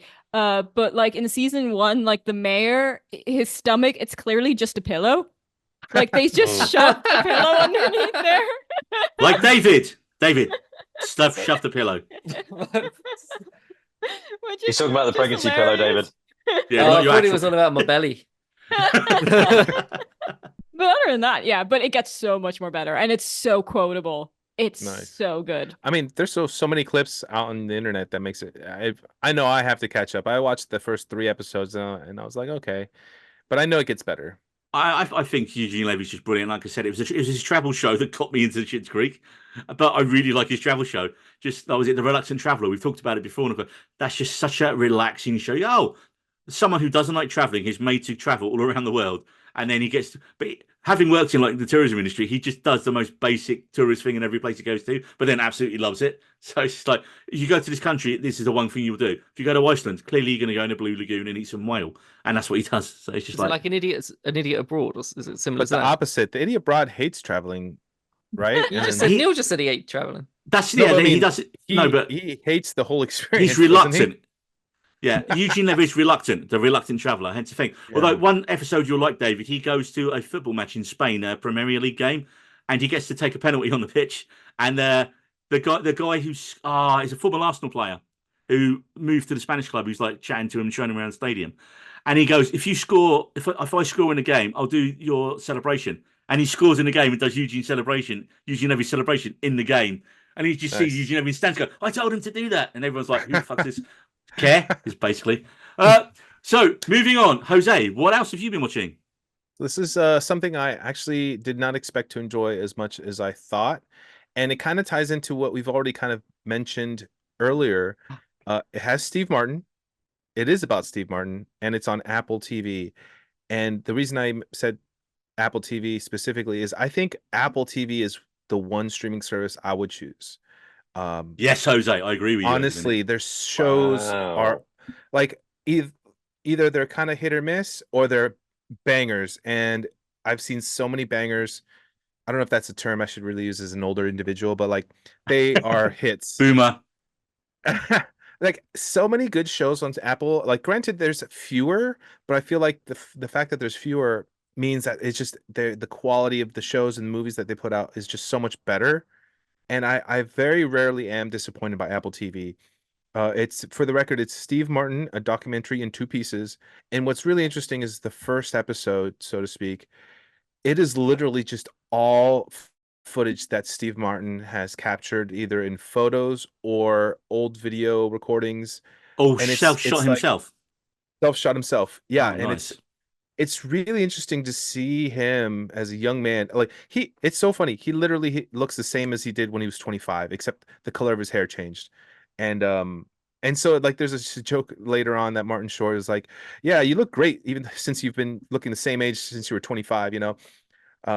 But it's a really interesting look at, like, it starts a little bit off of his childhood and then it immediately starts at him 15, and you see him working at Disney World, like he was a magician. And it's funny because the banjo playing, they never really say anything towards it other than the fact that he's just really good at it, and it was always part of his stand-up act.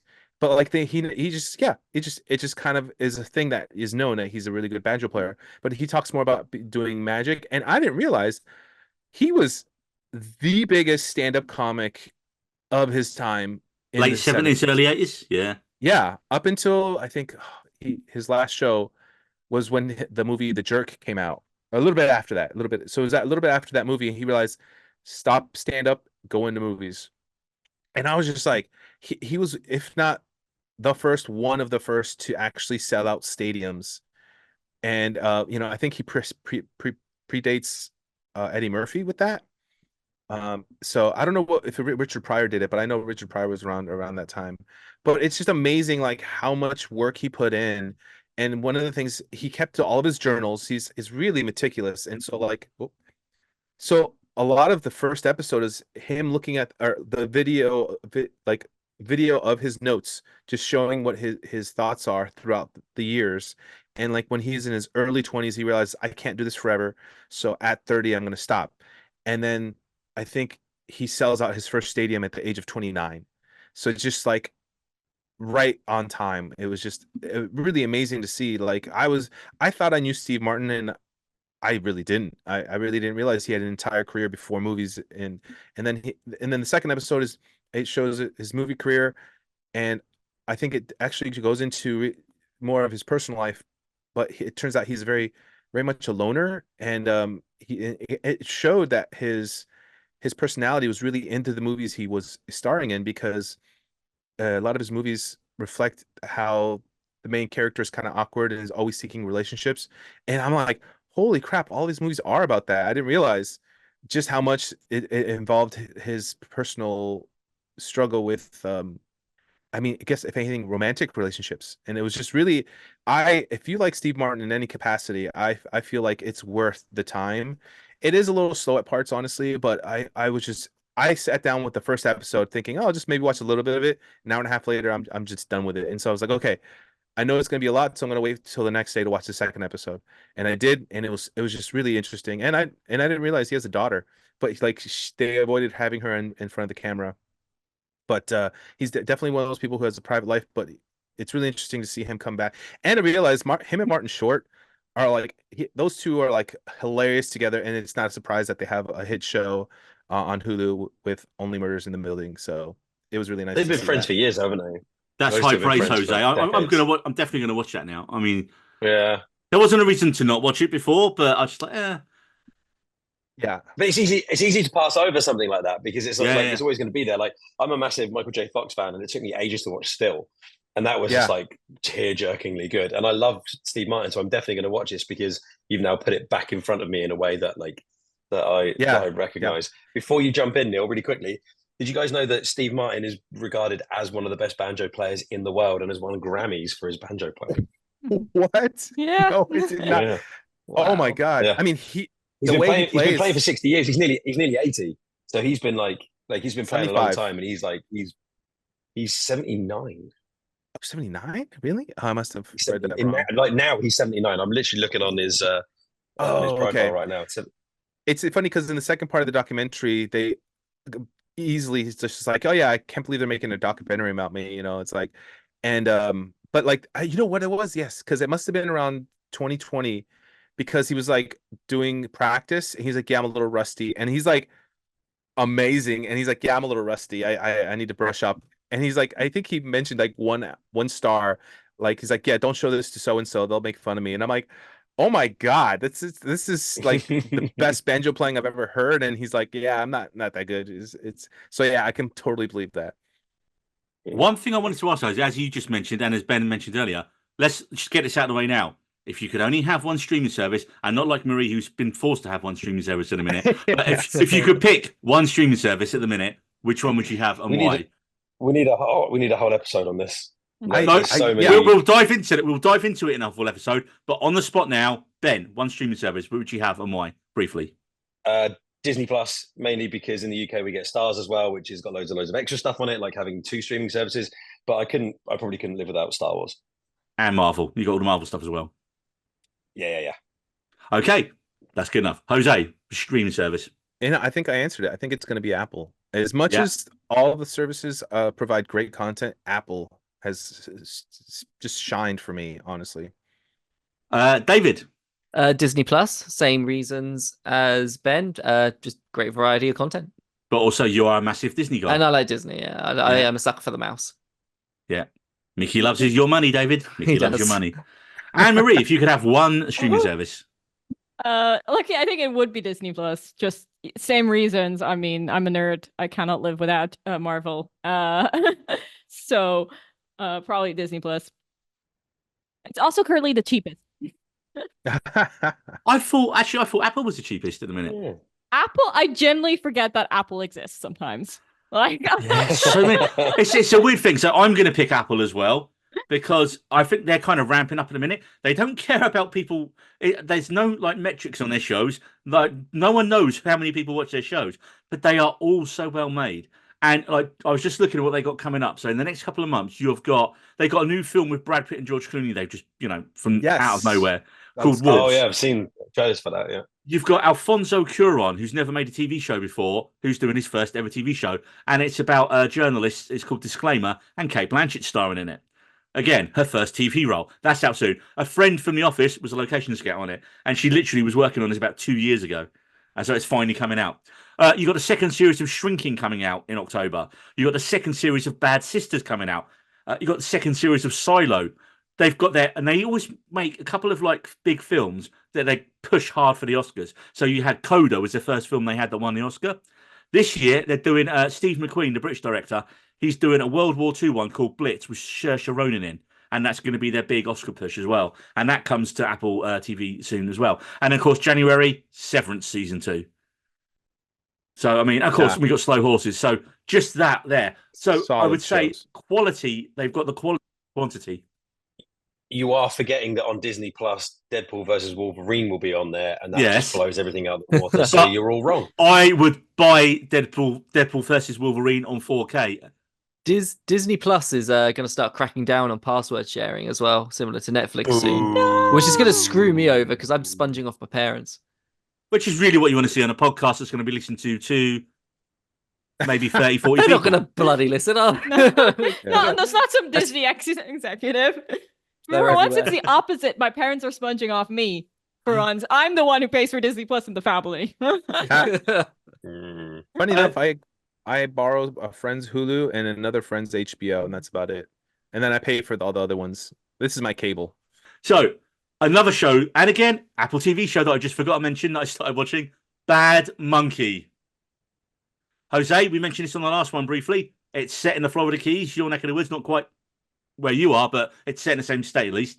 I want to watch it. I mentioned this like literally last episode, and it has become something where the first two I was like, oh, this looks fine. It's Vince Vaughn being his most Vince Vaughn since the early 2000s, where he's like, super confident guy chatting bullshit, 200 words a second, absolutely raving on. There is a monkey in it as well, and but it's written and produced by Bill Lawrence, who did Ted Lasso, Scrubs, and Shrinking. Oh yeah. So here's his new show. So you already know it's got quality in it, and it is a black comedy crime drama. And basically Vaughn plays a down on his luck former detective who's been busted down to being a restaurant inspector. And in the first episode, a severed arm is found, and he gets pulled into the case. There's also a parallel plot about greed and corruption in the Bahamas as well. So you've got a story going on there, and they kind of dovetail nicely as the show goes on. So this is Vaughn back on form. Like if you love early 2000s Vince Vaughn, this is him. This is him almost like not as obnoxious as he is in Swingers, but he's kind of like, if you imagine that character 30 years down the line, this is kind of what he would be like if he'd become a cop. Also, you got brilliant cast in it. You got Meredith Hagner, who I've never heard of before, as a character called Eve Stripling, a white trash former waitress, and she's just a horrific piece of work in the show. She's really good. And her husband Nick is played by Rob Delaney from Deadpool. Yeah. He's superb in this. He's so unlike his character from Deadpool in this. Let's just say that way. Good or bad? Bad. He's a bad dude. Oh, awesome. I love that. But a good bad dude, because he's like, you enjoy watching him on screen. Yeah, you got another actress, a Latino actress called Natalie Martinez, who I've never heard before, but she plays Rosa, a mortuary worker. She starts working off the book. She's really good. Michelle Monaghan turns up in it, who's amazing. She's one of his problematic exes. And you got former SNLer Alex Moffat's in it, a kind of guy called Evan, who's a douchey real estate agent who's trying to sell the mansion next door. And every episode, Vince Vaughn will come in when he's trying to sell a house and fuck up the sale. Like, it's an ongoing joke every episode, some of the stuff he does. Like one episode, he's just like laying there on the floor and like goes, "Oh yeah," and he starts going on about like the drug addicts in the area and like murderers and like I don't know. It's really funny and like it looks amazing. It's so nice to watch a brightly lit show in like sunshine and you just feel lighter watching it and it's so fun. Also, this has one of my favorite tropes that not enough shows do. It's got a narration at the start for the voiceover recap. Because that's what a voiceover recap is. It's a narration. Great work, Neil. but Keep they that get in there. Keep that they in get there. Did you just increasingly. mansplain that to yourself? I did, and I realised I shot myself in the face as I was doing it. But the recap voiceovers, they get increasingly more sarcastic and deranged as the show goes on. Ooh. Because like by I think the third or fourth episode, the voiceover goes like, "No one really listens to these anyway, do they?" And then he says something bizarre, and you're like, "Yes, you're now going to get Okay. me to watch the recaps. Never That skip has recap hooked on the me. show." Yeah. Now I'm watching. Now I'm definitely watching that show. Also, Zach Braff guest stars in it later on. Oh, I did see that in the trailer. Yeah, so that's another little reason. Tonally, it kind of reminds me of the Fargo and the Coen Brothers a little bit as well. You know, it's that mix of crime and comedy they do really well. So yeah, big recommendation for me here. And yes, the monkey's in the show. It's not been bad yet, but hey, there's only a few episodes left, so it's got to be bad at some point. Oh, the thing about these shows, especially since they're based in Florida, is you gotta. I'm curious to see how much of the stereotypes they push with the locations. Because was it Roadhouse. Roadhouse was like, okay, that's in the Keys. Roadhouse. To some degree, it's actually very accurate, but there's still some things that I kind of like. That's not really Florida, but I feel like Bad Monkey could probably get it We're like, pretty. we need a close. show in I'm the gonna help you out. villages. I'm going to help you out here, Jose. David. I'm going to help you out here. I'm going to Go on, Ben. I'm going to help you out here. When people make TV shows and movies, they don't. It's all made up. Like it's not real. So therefore, sometimes some stuff isn't right to actual real life. This helped me like realize that there aren't wars in space. That I was really quite worried about up until last week. All right. Let me tell you something. There's one movie. Let me it's tell you actually something, pretty- brother. One movie that Let me tell you, is listen here, on man. its own is pretty good in general, but the fact that it gets Florida pretty right, Never Back Down from 2008. Sean Ferris, Cam Gigadint, known from Twilight, and Amber Heard. Digimon Honsu.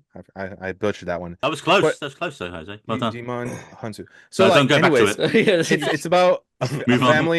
family who loses their father, and then the main actor is a high school student coming to Florida, and he moves into an apartment complex, and it's like, oh yeah, this is definitely Florida. This is totally Florida. It's not beaches. It's like inside of Florida a little more than farther away than, but it's like, and then there's like a rich family that he ends up fighting the son who goes to high school. Yeah, it's with like him. a fighting film, wasn't it? It's Karate Yeah. Kid. It's Karate It's- Kid, except it's UFC. Actually, you know That's what? the film. Absolutely right. That's what. And the baddie, that Cam Kitchener, if I remember rightly, he was like the unsuitable boyfriend in the OC.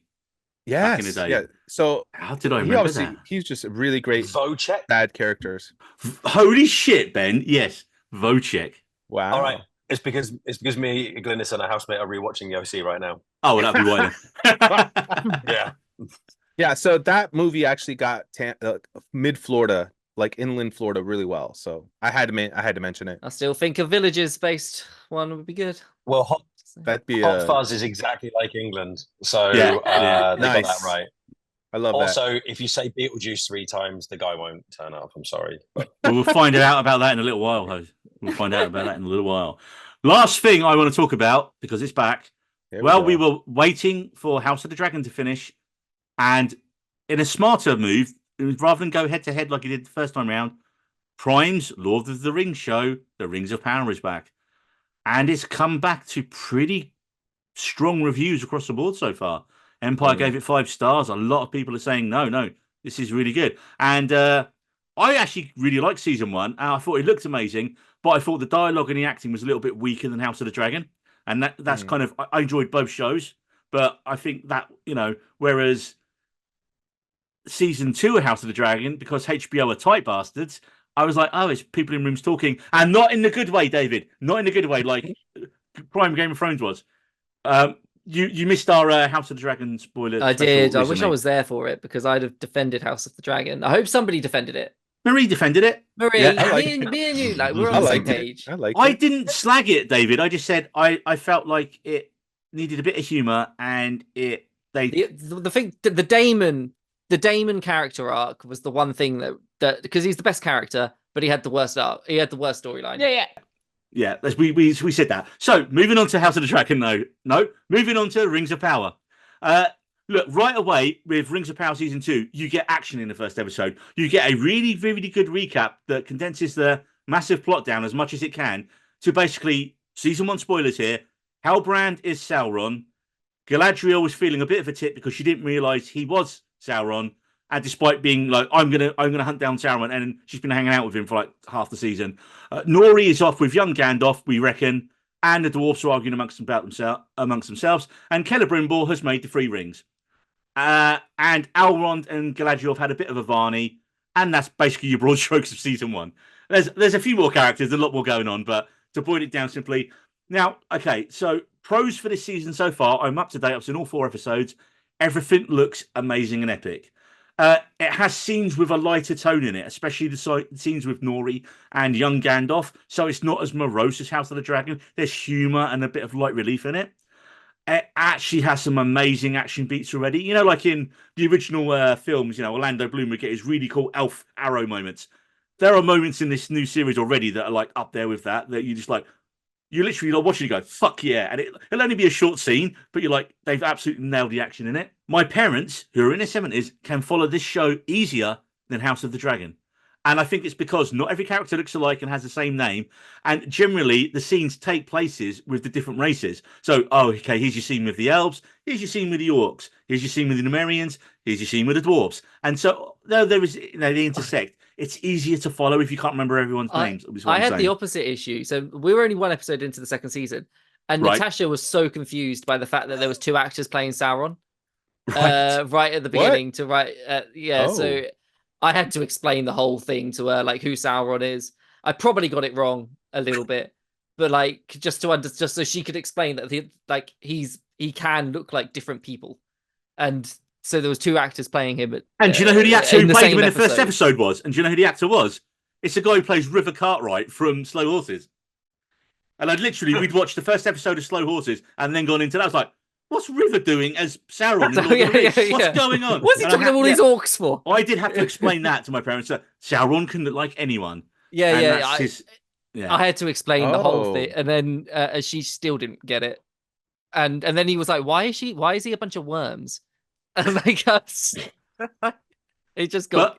It was just like, okay, you know, this is just going to be a show for me. But what I would say is that the first episodes don't try and ram in all the plot and the character from season 1, and I really like that. And it's letting the characters and the storylines breathe, and it's only reminding you of the bits that are important from the first series. So if there's something that didn't quite work, they're like, we don't need it now. They cut out the whole Shadowlands into Mordor thing. No, was it Shadow? No, what was it called? The land before Mordor. Can't remember. No, that was in season. Oh well. But they cut it out and like the recap a bit. The recap. No, well, you saw Mount Doom go off. But you don't know how. Like, and the elf that was in it, like that Isildur was the whole help thing. Yeah. Anyway. Yeah. Look, there's a lot to get to anyway. That's what they can't do it all in one recap. They can't recap, and there's a lot of plot in Rings of Power. But look, he wasn't in the first episode either. That guy. No, exactly. Do you think it would be better if Vince Vaughn did the recap? Yes. That if you had the Bad Monkey recap for this show, I would 100% it would be better. But look, I think, like you say, it's episode 3, David, before you're introduced to some of the Numerian characters. But I like that they spend 2 episodes with, like, who's the focus of the season? It's Sauron, it's Galadriel, and it's Nori, and it's Gandalf. And we'll just start there, and then we'll slowly bring it all back in again. So I like that they didn't feel, we have to fit everyone in and just make it a mess. And I think it's just worth the wait. I think they're doing a really good job. I'm really enjoying the show. And in episode 4, there is the arrival of a much-loved or hated character from the books in the show. And, of course, I haven't read the books in years, but I thought that was done really well. When you episode 4, I thought that character was superbly done. It's Tom, isn't it? Tom Bombadil. I was trying not to spoil it, but it's Tom Bombadil. Yeah. It's Tom Bombadil, isn't it? Bitch. Okay, Jose, calm down. And so the show looks amazing. The action's great, and many characters get standout moments already. And the music by Bear McCreary is superb. So already, David, I'm enjoying this more than House of the Dragon season 2. That's good, man. I'm fucking happy for you. But excellent. You don't sound it. Like it. No, I have, because it means that there's 2 excellent fantasy shows out there at the moment, and that's what I'm happy about. And it shouldn't be one or the other. It should be both. Hell, it'd be nice if Wheel of Time got his arse in gear and actually got a 3rd season. I haven't bothered watching the second episode. I haven't bothered with it. Okay. Yeah, okay. So apparently, we talk about Wheel of Time at one point because have you read it, Marie? Of course. Yeah, I'm read all on 14. I'm only on the 6th book. The 6th? Yeah, I'm on the And the 6th book. sixth book is where I tapped out on the books. I love the Yeah. first three. I And then I was like, I really struggled with the slog as well. I tapped out for like a year and then went back into it. And oh God, is this blasphemy to say? I Say it. Just say it. Say We'll tell it. you. Say it. Say I mean, it. I like the last three, and that's obviously when Brandon Sanderson took over. Like, he did use his notes. Like, so I'm like, but I think Sanderson's writing style is like so much more easier than Robert Jordan's. So Yeah. I'm like, I feel like I know I've noticed the Way of Kings in the background. Yes, I have. You also don't know that Brandon Sanderson is David's favorite author. I mean, And I can see the Way of Jose- Kings. Like, Jose went to Comic-Con in Florida and got a signed copy of one of his books and then mailed it back to David. Two that's books. so That's one sweet. actually. Two because- books. And I got You a can't video get of him this saying dust hello. cover. Yeah, he got UK. a video Can you message get from him. Mistborn signed for me? I mean, if I see him, I have lunch with him every once in a while. So now moving on, Ben and David have not caught up with us fully, and they haven't seen Beetlejuice 2. To be fair, they've both got good excuses. So Ben's wrangling rock stars, and David's got his pregnancy pillow and baby poop situation going on. So it's fine, guys. It's not a problem. But now we wish you adieu before we move on to our spoiler section, where me, Jose, and Marie are going to talk Beetlejuice. Beetlejuice. Beetlejuice. Don't say it 3 times, Jose. You know what? We should all say each once. I was about to That say would there's make 3 it of us fun. left now. That would be 5 times, and that's ridiculous. Yeah, because then he'd just be hanging around waiting for No, the no, next time no. to go back. He'd be Just fix he'd be that- here once that- and a half. You know what I'm Gentlemen, talking about. It's been a pleasure once as always. Ben, see you next time. Yeah, thanks, Zoe, man. Always a pleasure. Enjoy your Beetlejuice spoiler talk, and I'm going to go and watch it and let you know what I think. Cool. And David, enjoy the pregnancy pillow. We'll Thank see you you again. guys. Good to speak to you, beautiful people. Spoilers? Where we're going, there are nothing but spoilers. Right, so you've heard the spoiler warning, and now we're going to talk about Beetlejuice. Beetlejuice. Beetlejuice? So now we can talk shit about Ben and David as they have left. But no, instead we're going to talk about Tim Burton's Beetlejuice. And for the love of God, no one say his name a third time. I think we've probably said it about 30, 40 times already in this episode. So the setup is taking place over around 34 years, because the original was 1988. We finally have a Tim Burton sequel to The Ghost with the Most, and it's written by Seth Graham Greene, Alfred Gough, and Miles Miller writing the script. Now, the only returning cast members from the original, other than Michael Keaton's Beetlejuice himself, are Winona Ryder's Lydia Dietz and her stepmom, Delia, played by Catherine O'Hara. If you want to know why Charles Dietz didn't return, trust me, do not Google the actor, because you do not want to. No, I was just surprised how much they used his character considering everything. They didn't really, though. They Did find like quite a clever workaround. Yeah. Yeah. Let's just say the actor who played Charles Dietz has become problematic in recent years. And that's probably why the way he was portrayed on screen was the way he was portrayed on screen.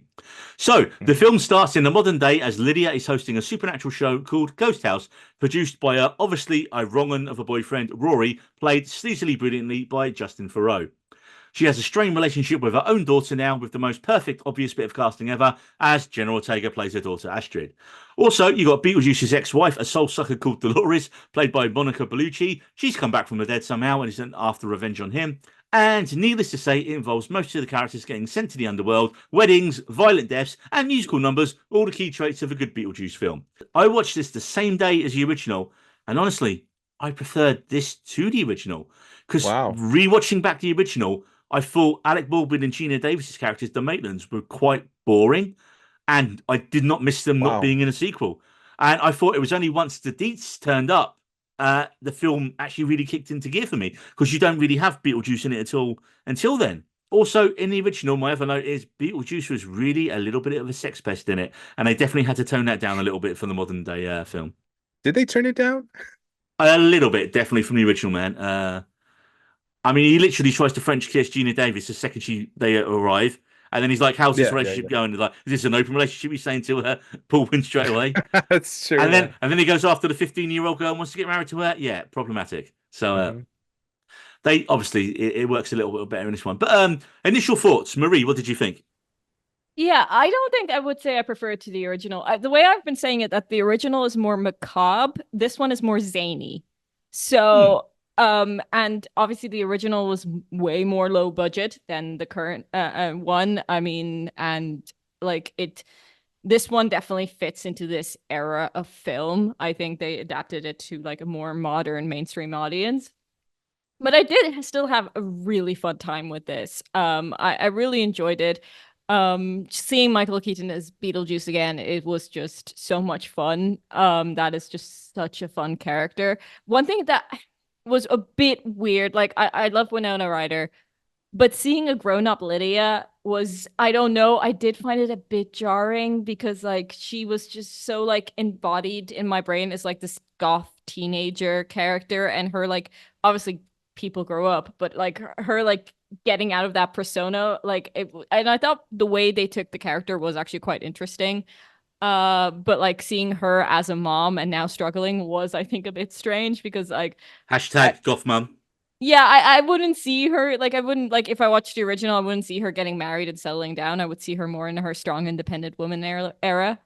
But of course, Jenna Ortega was like a great casting choice, and I think they did a really good job of basically separating her from Wednesday, because that was like my main fear when I heard about the casting, where like, oh, because that was also produced by Tim Burton, where I was just like, directed by some of them as well. yeah. So I was just like, oh, is she just gonna play Wednesday? And I think no, they did a very good job of steering away with that but also the costume design as well, where I think they purposely kept her original hair color and not given her black hair like her mother.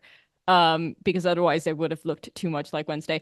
I do pay attention to the costume design, and the costume design was actually done by Colleen Atwood, who's like I've been kind of a stalker of her for a very long time, so that was cool to see in the credits. And she's the perfect person for this project. But yeah, overall I found it fun. I like that they kept practical effects as well. Like I really like that they kept the majority practical. Like but they did still use CGI, and some CGI did not work that well for me. Like the sequence when they're being sucked into the phones. Ah, yeah. I would have, I mean, that was like a reference, of course, like with the long faces to the original, and which was done with practical effects. I love that they kept the sandworm practical. The second film of the year with giant sandworms in it. Yeah, I was thinking that. I was thinking that as well. I love that they kept that practical. I love that they kept like the underworld, like the death space, majority of it practical. I do think there was maybe a bit too many plot elements, and all of them got resolved far too easily. I mean, to quote another film critic, barely an inconvenience, like some of them. Yes. Like it's because like and I did call it. I mean, we're going spoilers. Can we go spoilers? Yeah, I mean, I did call the dead boyfriend immediately. Like when she saw him, I was just like, oh, he's dead. That one was a surprise for me, honestly. Yeah, I didn't jump at that. I didn't. Although I did notice when they went into the home, I'm like, they avoided looking at the parents' faces. We didn't see the parents, yeah. I thought that was suspicious, but I didn't know why. Well, it's funny. We really should have got that, Jose, because it's hinted at in the trailer. Like, there's a line in the trailer where they're like, like, I need to get my daughter back from the underworld. You know what? I avoided the trailer because I was like, actually, okay then. So there's one thing in the trailer. There's a line in the trailer where they changed it. They changed it. Yeah, so there's a scene in the trailer when Astrid opens her like college room door and there's like the ghost thing in it, and she just turns around dead-eyed, like very Wednesday-like actually, to the like the preppy girls in front of her and goes, "Yeah, well, laugh it up when you're like 30, when you're in your 30s when you're in your 30s and you're banging your Pilates instructors and you're in your third marriage."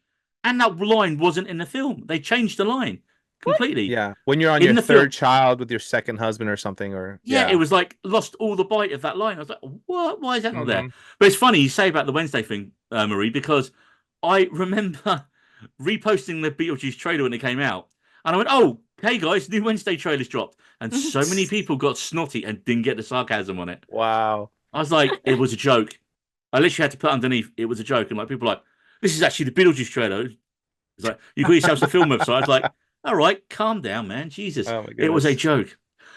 But yeah, I was really glad that they didn't make because do you know what? It shows you how well the film's done and how usually people do not dress up for screenings in Dover. There are Oh about wow. 7 or 8 people wearing Beetlejuice shirts, and one awesome lady, was dressed in a black and white pinstripe suit. Nice. And I was like, awesome. Like, this is the right crowd for it. And this was like, what was cool as well is it was a 5:30 screening on the opening weekend on a Friday. I was like, it's going to be full of fucking kids. This is going to be horrible. And there was lots of kids and younger people. But the second the film started, they were in. And Oh wow.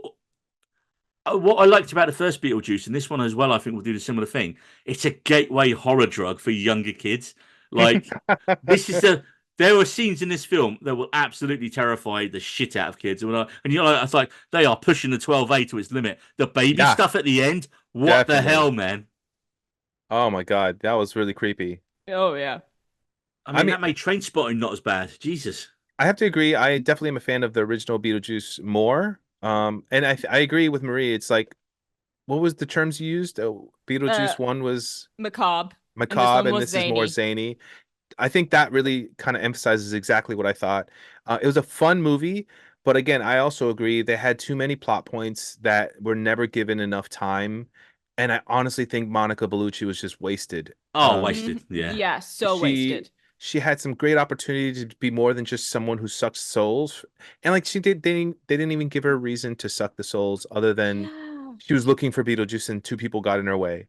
Now, if like she became more powerful as she sucks the souls, or if she needed certain people, or Yeah, even right. I needed if that the to people keep her alive. yeah, Like, or even if I honestly at one point thought, oh, the guy Bob, great character. I thought she was sucking his soul to get his information, but no, it just she just sucked his soul, and I'm like, they could have done so much more, but they spread everything out so much, and like I liked the plot points. It's just that there was no depth to any of them, like the dad, um, the dead boyfriend, being a murderer, like that was just it was just That could it have went, been a main plot of it, really, it couldn't could it? have Yeah. been You honestly, could have and then had the dead boyfriend trick, keep that the same, still have him trick Astrid mhm, down to the underworld, and then it's Winona Ryder having to go down there with Beetlejuice to get him back. You didn't need yeah. Monica Bellucci's character in it at all, sadly. yeah. And they barely used the book like, oh, that's how we're going to find out about sandworms. They should have been a slightly longer Bit more series about the book. set up to where she read it a little bit more, like maybe just having her read it while the boy was talking and be like, Yeah. oh, interesting, and then calling it back. But the fact that she rushed to it, and I liked most of the song choices, but the one they used for the The wedding ends. scene, Yeah. It just it went just on didn't way hit. too long. Yeah. Like it just Yeah. like it started off funny, but then it just dragged on and It on. was Like it was not obviously memorable. referencing Deo from like the original. Yeah. And Yeah. that sequence, like it's memorable, but it's also quite short if you think Yeah. about Yeah, it. yeah. Like Mhm. it's not that long. I think the choir when they brought it back was even longer, that scene. Like when they brought it back for the Oh yeah. funeral. Yeah. So, and they did it twice. They did two voiceover songs, didn't they? Did Yeah, they? it just Yeah. I think it started up and then went to something else and it just kept going Oh on. yeah. Yeah. I mean, yeah, Yeah. so another character, William Dafoe's character. When I saw, William Dafoe's in this, great. He's Oh, awesome and everything. Again, actually, could I have been liked him cut a from the lot. film. I liked him, but again, he served Could have been cut. nothing to the Yeah. plot. Nothing to the Yeah. plot at all. Like in Mm. defense, like I fully admit that the first one does not make complete sense either.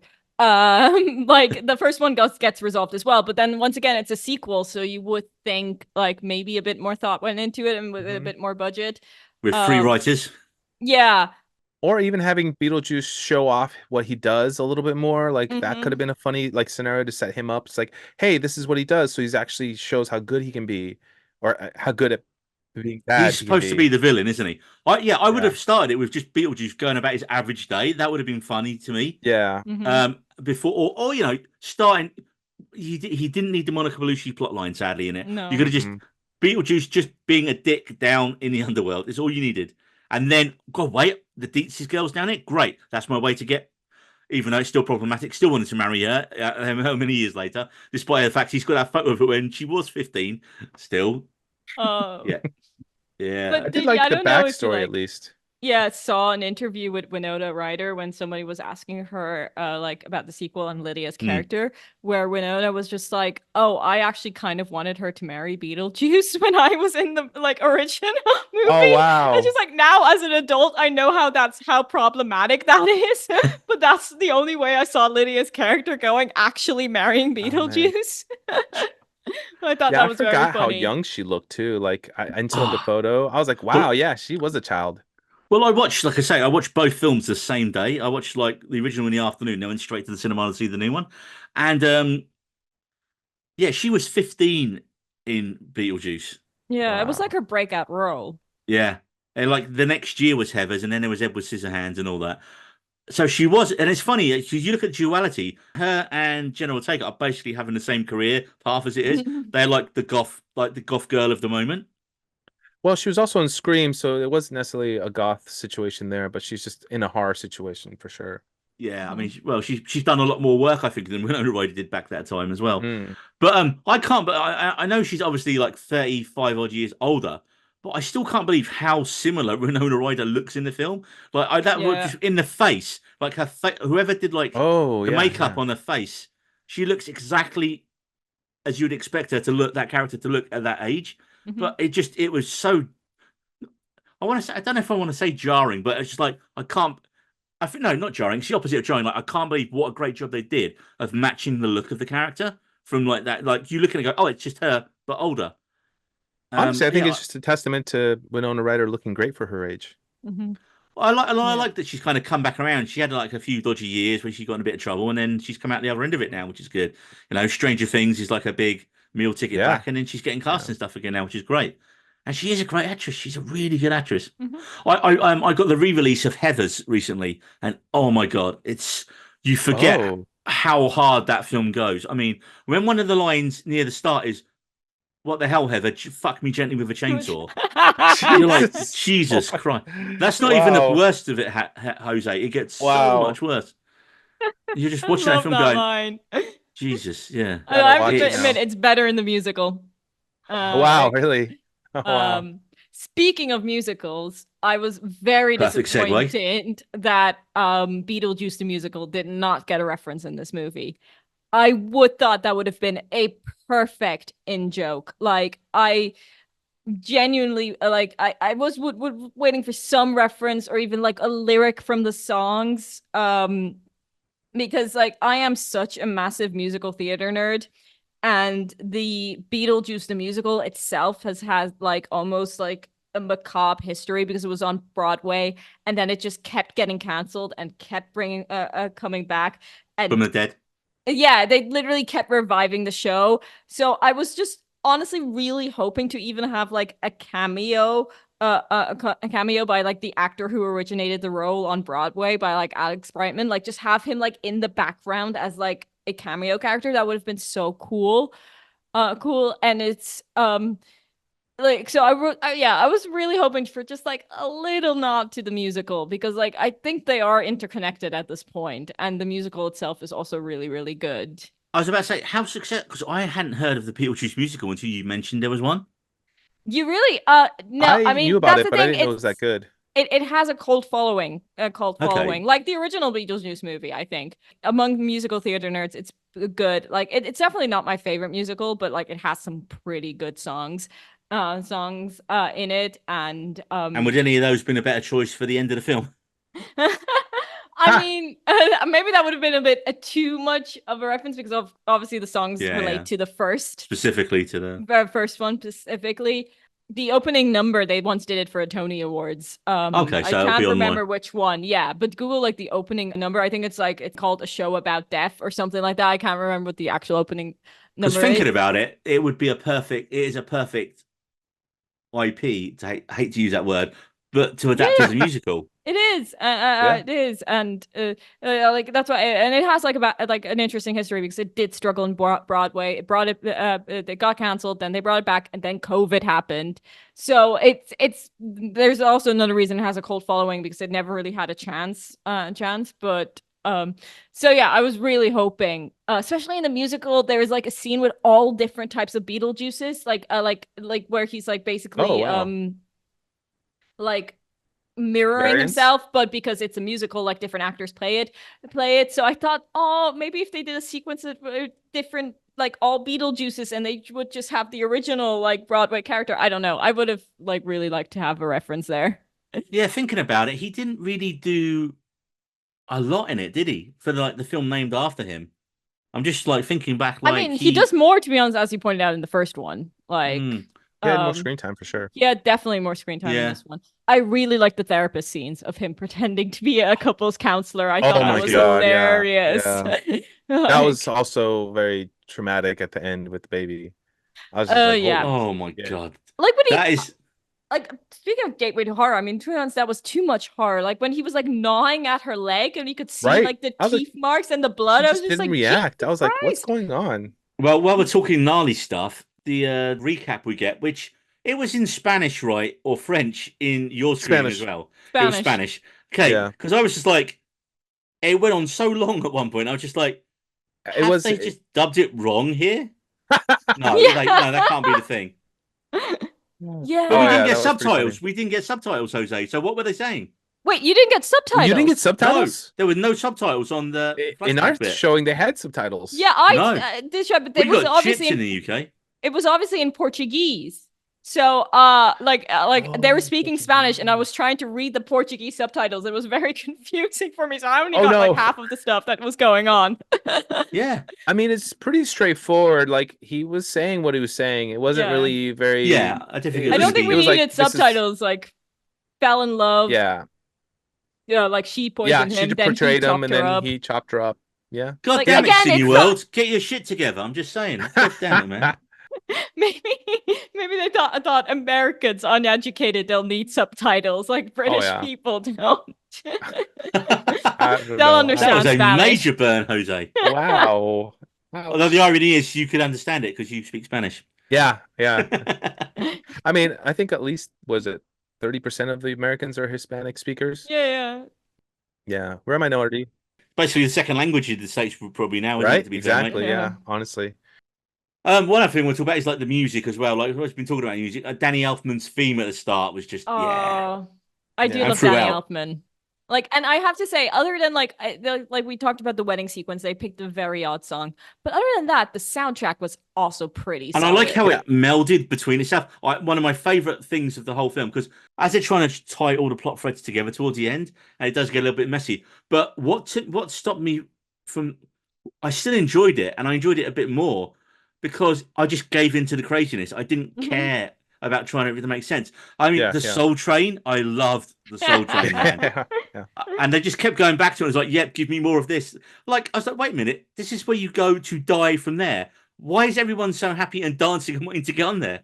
It didn't make sense, but I didn't care because it wasn't explained and it didn't need to be. It's just like, these people are going to be dancing and it's going to look like 70s disco New York. Go with it. Okay, I'm there.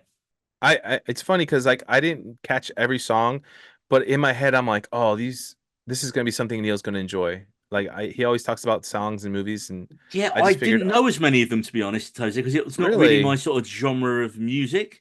So, oh, was it Tragedy was in it earlier, wasn't it? Yeah, it was. That was the big first one. Yeah.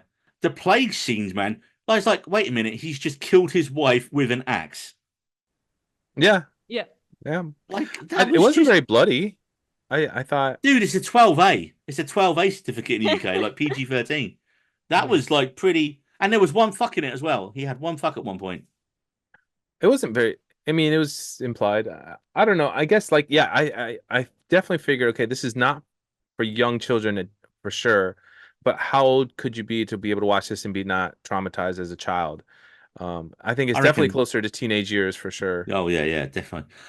One other thing I really liked was I thought Catherine O'Hara stole the film again. Like, she got so many of the best lines. Like, we don't generally get much reactions in the UK cinemas anyway. Like, people don't like cheering out. But every one of her lines got a big laugh from the audience, like where we were. Yeah. Because I can't even remember them, and it's just brilliant because, like I say, I'm watching her in Schitts Creek every night at the minute, and then just see her basically channeling that through in this as well. But I love that she had more to do. Like, how many films were just like, oh yeah, she's the stepmom, yeah, don't need her, drop her, and then she's got the whole artist thing going on. I thought that was great. I really liked what they did. They brought having her you know, because technically she's a stepmom, but Yeah, I love how they kept her, but also I really thought it was interesting the way that they got rid of Alec Baldwin and Gina Davis by saying they found a loophole and they moved on. yeah. Was that great? No, well, I mean, they did what they had to because there's no way if they're ghosts, they can't change how they look, and there's no way that Alec Baldwin and Gina Davis can return and be Mhm. old. There's But also no way Alec Baldwin could return at the minute. oh yeah, that too. Wow. Yeah. Yeah, But with his legal also troubles.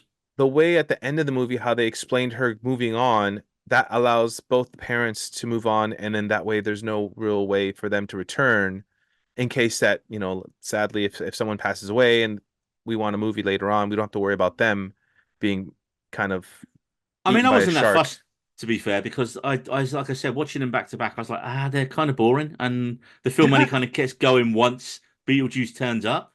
I mean, Okay. instead of like they found a loophole, I think they would have like just said they resolved their moved on. unfinished business, Right, because like the yeah. classic ghost thing, because like one of the like main Yeah. plot points of their story in the first one is the fact that they couldn't have kids. And then they pseudo adopted Yeah. Lydia by the end and like almost became her parents, like helping her with school and stuff like that. So like that's the thing, they could have put a little bit more thought into it. And Lydia said, well, they raised me, so they finished their unfinished business. Like once I became an Oh, adult, that's great. they Yeah. felt like they've achieved everything and moved on. Done. That's like the thing. It's just like plot points in this movie got resolved so easily, and like not much thought was put into them. Yeah. Like it's better than them not being resolved at all, but it's just like one little line and that's done, or just one little trapdoor to hell and that plot point goes off. Yeah. Like I gotta it's say, all of their plot points, like they were great concepts and great ideas, but they just rushed through them. yeah. I think that's the only downside. It's kind of the opposite of a great movie having a simple plot and just being fleshed out well. This time there was a bunch of plots that just were not fleshed out, and so that kind of took away a little bit of it. I But think for me though, the style over the substance worked. Like the way yeah, the music yeah, changed, like even in the the wedding at the end where we slated it a bit, when the music was like not great. I still loved that the music changed when the cops jumped in through the windows and you start getting that 70s kind of disco yeah. cop theme come in. I was like, I loved how the music kind of modulated to what it needed to be when it needed to be. Honestly, yeah, I think the movie it's better than the sum of its parts. Is I think the way Yeah. good way to describe it. Basically, it's a retread of the original for the most part. Someone dies, someone needs Beetlejuice's help, there's a wedding, and there's some dancing and sandworms. That's all you really need for a Beetlejuice film. There we go. But I would say, as it's a legacy sequel, which is the big thing now, I actually think it delivered better than quite a lot of the other ones, because I don't hold up the original as some all-time favorite. So I guess I wasn't as precious about them potentially ruining it as like other ones. So I enjoyed it for what it was, and I don't think it's going to live long in the memory. Sadly, No. I watched it a week ago, and I was already struggling to remember parts of it for the pod today, because you guys literally saw it like a day ago. Yeah, yeah. As I said, I do think it does the same job as the original, and it's a great gateway horror comedy for younger kids. And like I said, there was tons of families in my screening. Although, bizarrely, the most screaming early on came from this row of about four young, massive, must have been, I'm going to say Jose, I can tell by the look on your face, Jenna Ortega fans. Literally, the first time she appeared on screen, these four girls just started screaming and waving their hands. And I was like, she's that popular then, I I guess. guess She's so. massive I guess among so. the teens. Yeah. I find your screening very funny in the context of mine. When I went yesterday, there were only 3 other people in the cinema. Wow. And it was in the bigger screen that my cinema offers. To be honest, like those 3 people who I was watching it with, I could tell that they were fans of the original as well. And like, even though it was only 4 of us, we did have like a few laugh out moments where we like joined in laughing together. So that was nice. I prefer it though, because like I've had so many screenings ruined by kids at this point that I'm like refusing to go to the cinema like on like during the day anymore. I mean, I've kind of had to change my time. I used to always go to the last screening in the evening. I'd go weeknights, 9 o'clock screening, but I was just too shattered to like get in at midnight on a Wednesday or Thursday. And when I was seeing 2-3 films a week, I just couldn't do it. Occasionally, I'll have to still go to like a 7 o'clock screening, and by the time that finishes, it's like 9:30, 20 to 10. So I've started picking 5:40 screenings, and I'm just trying to avoid the more blockbustery films at that time. Yeah. But I'm quite happy that my town, generally people aren't dicks in the cinema. I've had very few bad experiences, which is really good. And it seems to be just because it's a small town, we don't Yeah. generally have people go out to just ruin films and be dicks that you get in bigger cinemas.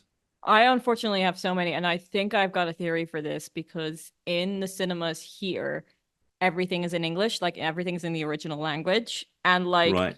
kids do go still see it. Like kids movies, like actual kids movies do get dubbed into Portuguese, but those are usually the animated movies. But then like when it's like a 12 or something like that, it's not worth it to dub it into Portuguese, so it's in English. And even though the kids learn English in school, it's I think not good enough for a whole movie, so they get bored and then they start acting up. But the like parents still send their kids to the cinema because it's like they know where they are, they know they're safe. Like it's like my parents always did that because it's like you know where your kid is for a 2-hour chunk.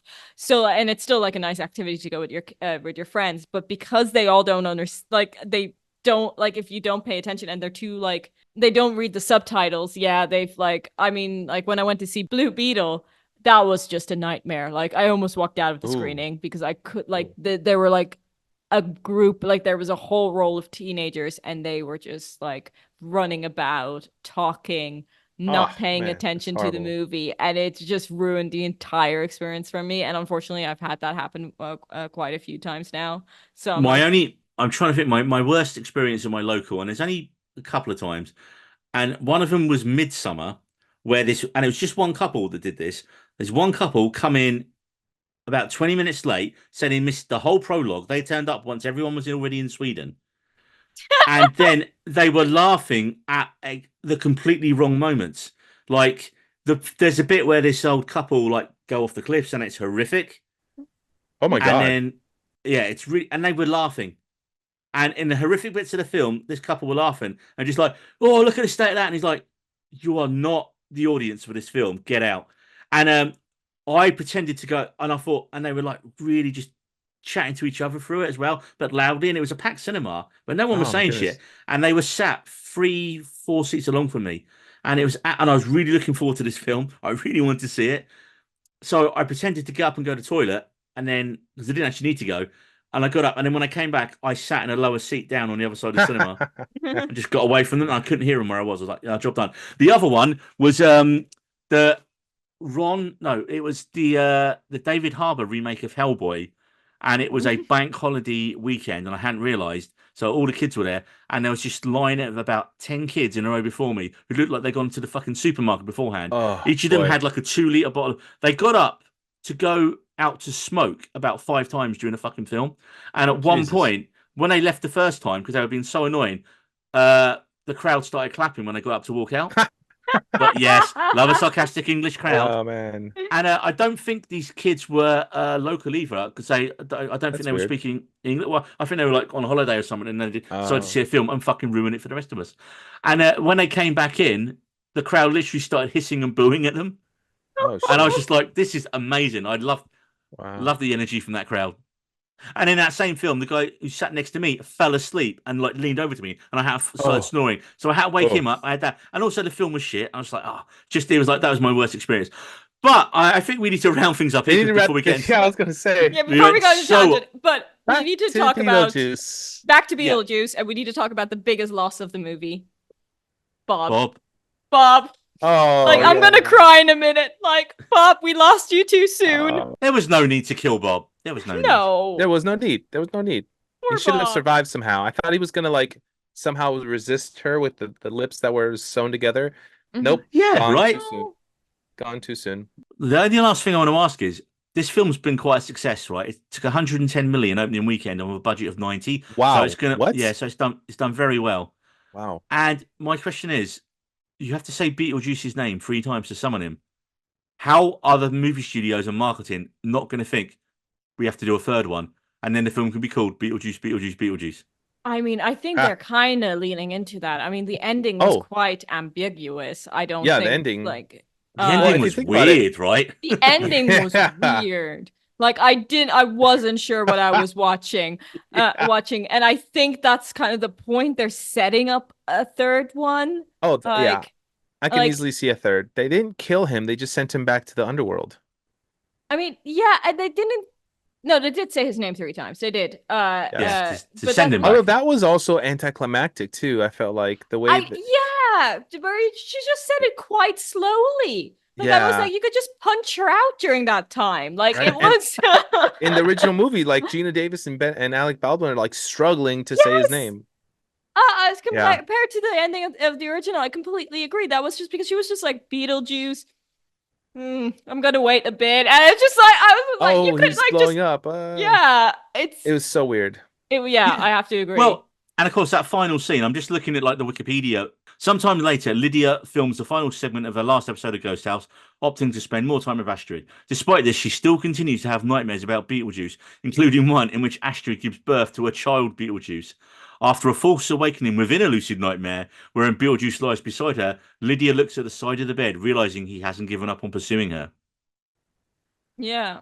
Yeah, it's Now, definitely a the third. problem is, how do you do a third one? Because you have to have him be the full villain in it. And then people will complain, "Oh no, but he's not really the bad guy. He is the No, bad he's the guy." bad Michael, guy. Michael Keaton has said he is the bad guy. I think this is their opportunity to just go full change the story. Now they've kind of done the rehashing of the daughter being the person sucked into the afterlife. Now they have an opportunity to really flesh out a good story. It doesn't have to be connected to the first two. They've already taken care of those. They had 35 years to get a good story here, and they kind of got half of 3 good stories and threw them together in one. Yeah. Yes, but I feel like there's I think there's a story in there because it's like sequels aren't about retreading, it's about reinventing the characters in different scenarios. I mean, if you call this a legacy sequel, right? Okay, this is the first one in any legacy sequel idea is that you give the fans what they like from the original and then try and take the story in a new way. So I would lean into the horror. I would have it Beetlejuice just really try and get Lydia in the next one. You could have Beetlejuice take Trick, get her down to hell, and then her daughter's got to come and save her, maybe. Yeah, I think that would work really well. It's honestly. kind of, I mean, basically, as I've said a few times, for a Beetlejuice film, you need really funky musical numbers. You need sandworms. You need someone to die. I mean, I suppose the obvious one. Oh no, she's already dead, isn't she? Catherine O'Hara's character died in it, didn't Yeah, she? yeah. Mhm. And she I forgot. moved on. And she moved on. Yeah. Oh, well, I forgot she was dead. That's I literally. I was thinking because you can bring her I mean, back. they And do then... again. They do it quite quickly. It's just like snap, dead. Like, yeah, and also the ending. I mean, it's not her actual mother, so I think, yeah, maybe she wouldn't be that so sad about it. But it was just like, okay, bye. You're off to the underworld. Like, Yeah, and the husband as well. Like the husband who was like stuck, he got killed in the Amazon. That was a bit like. yeah, Didn't really That was hit. anticlimactic. Yeah. that was Yeah. anticlimactic, and I thought they left it open because they're like, is he still alive? Because they're like they never Well, found a he's- body. So maybe Yeah, is that yeah. the like the plot twist that instead of like being this perfect dad, he actually became a deadbeat dad and just abandoned them, and like they just assumed he was dead. I thought that's what they were heading for, but no, then you just saw him like covered in piranhas after. That did make me laugh though. The little piranhas just. Yeah. And again, practical. I loved it. Yes. Also, like, shout out, I love the climate change angle. Like, like her hanging up the poster. I think it said "We are all toast" or "We are all doomed." I was just like, yes, that's something I would do. You feel seen in this film, Marie. Exactly. In that moment, I was like, okay, that's very relatable. Well, that's all the time we have today on the We Need a Rose podcast. I'd like to thank my co-hosts who are still here. Firstly, Marie. Marie, where can people find you on the socials? Well, you can find my podcast, which, if you want to find out how not to be toast, is called Two Girls, One Reasonable Cup. It's all about living a low-waste lifestyle in your 20s. Today is actually our 2-year anniversary. By the time this episode gets released, it's not anymore. But actually, today we released our first episode 2 years ago. You can follow us on Instagram and Twitter, and you can also find me personally at Life on Mars, like the David Bowie song. And I'm on Instagram, Twitter, and TikTok. And people really dislike me on TikTok, so please come on TikTok and say hi. Ooh, okay. And Jose, where can people find you on the socials? Yes, I'm a photographer, so the main 2 points of contact is my website, jlopezphotos.com. And Jose, And- you know what I'm going to ask because it's a running gag every time now, every episode. J. Lopez photos, are these photos of Jennifer Lopez you have taken? They are not of Jennifer Lopez or of any of her weddings. Multiple Yet. weddings she's had. Yet. I don't know. At this point, I'm scared. It might be like a jinx. And Continue, my friends. I am also on Instagram at Jose Lopez Photos. I made it simple on there. And you can find me for any of your photography needs. I will travel, and I need to update my passport, but I will travel internationally if you ask. Alrighty then. And well, don't forget, if you like what you hear, you can give us a follow or a subscribe on your podcast platform of choice. Interact with us on our socials. I run our Twitter at Needed Roads. I forgot the we, so it's just at Needed Roads. And David occasionally posts on our Instagram at We Needed Roads. And let's be honest, that's probably not going to be updated for very long. He does do stories though. I send him a prompts and go, David, post this, and he'll post it as a story. He just doesn't do actual posts. So check in on occasionally for stories to see what we're releasing throughout the weeks. And also, we want your comments for our next episode, because we are going to be doing our top 10 cancelled shows of all time. And already, we just had the idea for this today as we record this, and there are so many people commenting already on this on our social. So drop us your favourite dearly departed shows that were cruelly snuffed out before their time, and if they're not in our list that we have, we'll give them a shout out on the episode. Right, I'm off to say Beetlejuice 2 more times and see what happens. See you next time, folks. We Needed Roads.